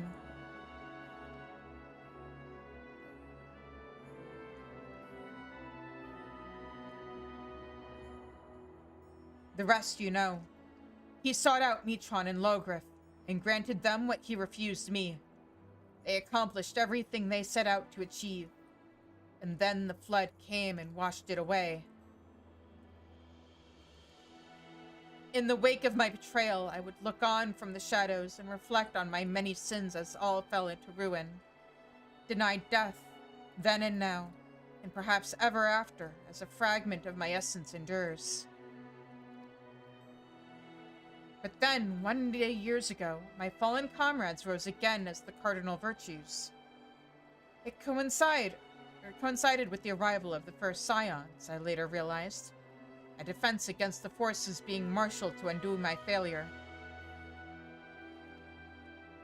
I can but assume that Ascians planted the idea in Valthry's head. They were his creations, after all. And with their graves in Ylmoran territory, it was doubtless a simple matter to have their bodies exhumed and prepared. Who am I to speak, you may think, when I say this, but when I saw these abominations he had wrought in their image, I was filled with such despair, such anger. I cannot unwrite the past. My soul is stained with blackest sin, and I will not pretend that it can ever be otherwise. But this act, this I could not ignore. If the Ascians were going to such lengths, then surely others would cross the rift in due time. And so I hatched a plan. I would assume the guise of Ciela, and as her, take up residence in the Cristeria, where I would take measures to bring together the most ambitious of adventurers, individuals driven by more than mere coin, virtue hunters. That way, when the enemy the Ascians feared more than any came to the first, the stage would be set. They would join in the hunters' quests and together unmake Valthry's simulacra and lay their souls to rest once more. And so you did, Shizune. The virtues are no more, but the one ultimately responsible for their creation, the devil who set them on their doomed path, lingers still. You know all there is to know of the heroes who saved this world. The truth I kept hidden in the shadows is yours, and there are no more secrets to share. And so I ask you now to grant me that which Ardbert could not. Death.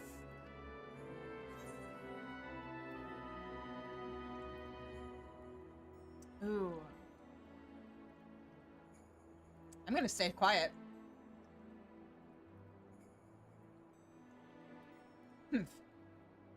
When you look at me that way, you remind me of Ardbert. He never did let me take the easy way out.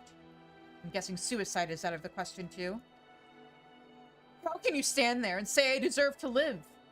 Knowing everything I did, the lives I destroyed, the chaos I wrought. The Warden's pale in comparison. Surely there is no greater villain than the Shadowkeeper.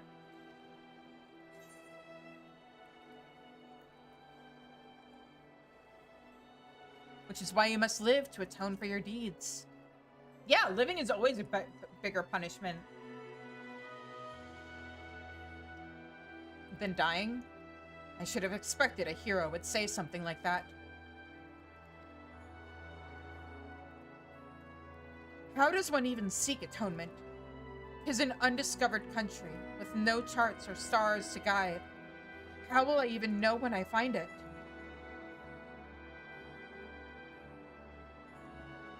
Perhaps I may yet find purpose in preserving my comrade's legacy, in helping others to understand the sacrifices that made them true heroes.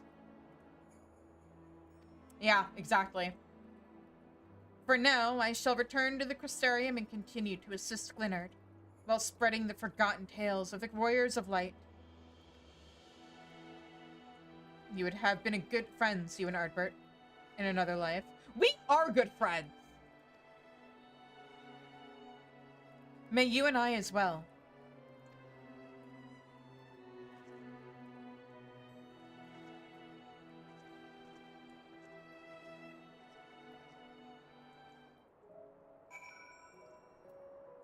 Like, you're so right, Sayla.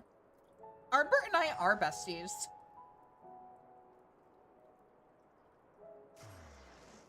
We go on adventures together. He pesters me because apparently he likes fishing and I don't. He begs me to drink alcohol because it's the only way he'll be able to drink, and I refuse because I'm not into that.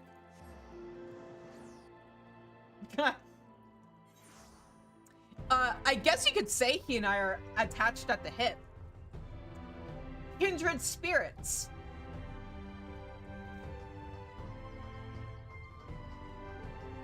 We share a brain cell. I tell you, I am not at all accustomed to wearing armor any longer. Simply moving about in it is enough to tax my strength. And fighting? Ugh. Any one of Captain Lena's recruits could probably put me flat on my back. Fortunately, I needn't rely on my sword to spread the truth of my fallen comrades' deeds. Only words and the passage of time will see their legacy redeemed in the eyes of the people. Thank you for accompanying me on my journey of remembrance, Shizune.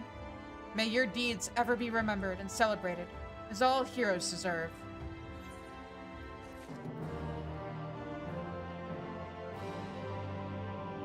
Literal platonic soulmates, yep. Alright, and that is all of the role quests. So, the plan is, first of all, Friday Night Rights on Friday. 8 o'clock Central, be there, be square. Sunday, yeah, time for EP. I'm wrapping up the stream. Sunday. I can feel it in my bones. We are gonna clear Kefka. We got it to, like,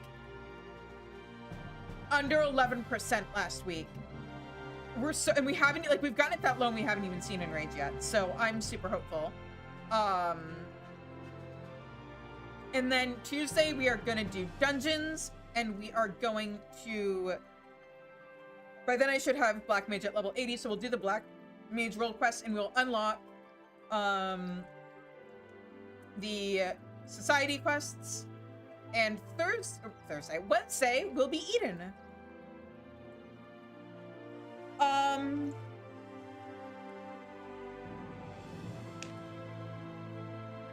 Yeah, well, the constant party shuffling, and also just, like, I think we have the DPS and we just need to clean up doing mechanics. And then we should be good.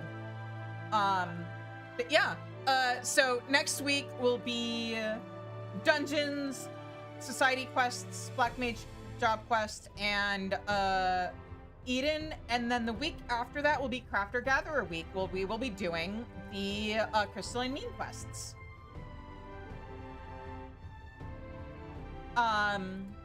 So yeah, that is what we have on the docket for the next 2 weeks. And then it'll be on to 5.1. In the meantime, let me see who is live right now that we can raid.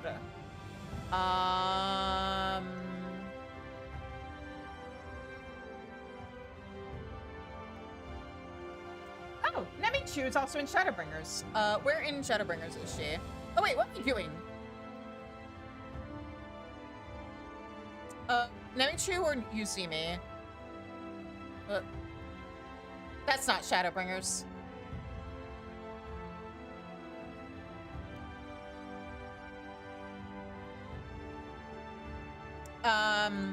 She might be reacting to some stuff. All right. But I said Nemi first, so we're going to raid Nemichu.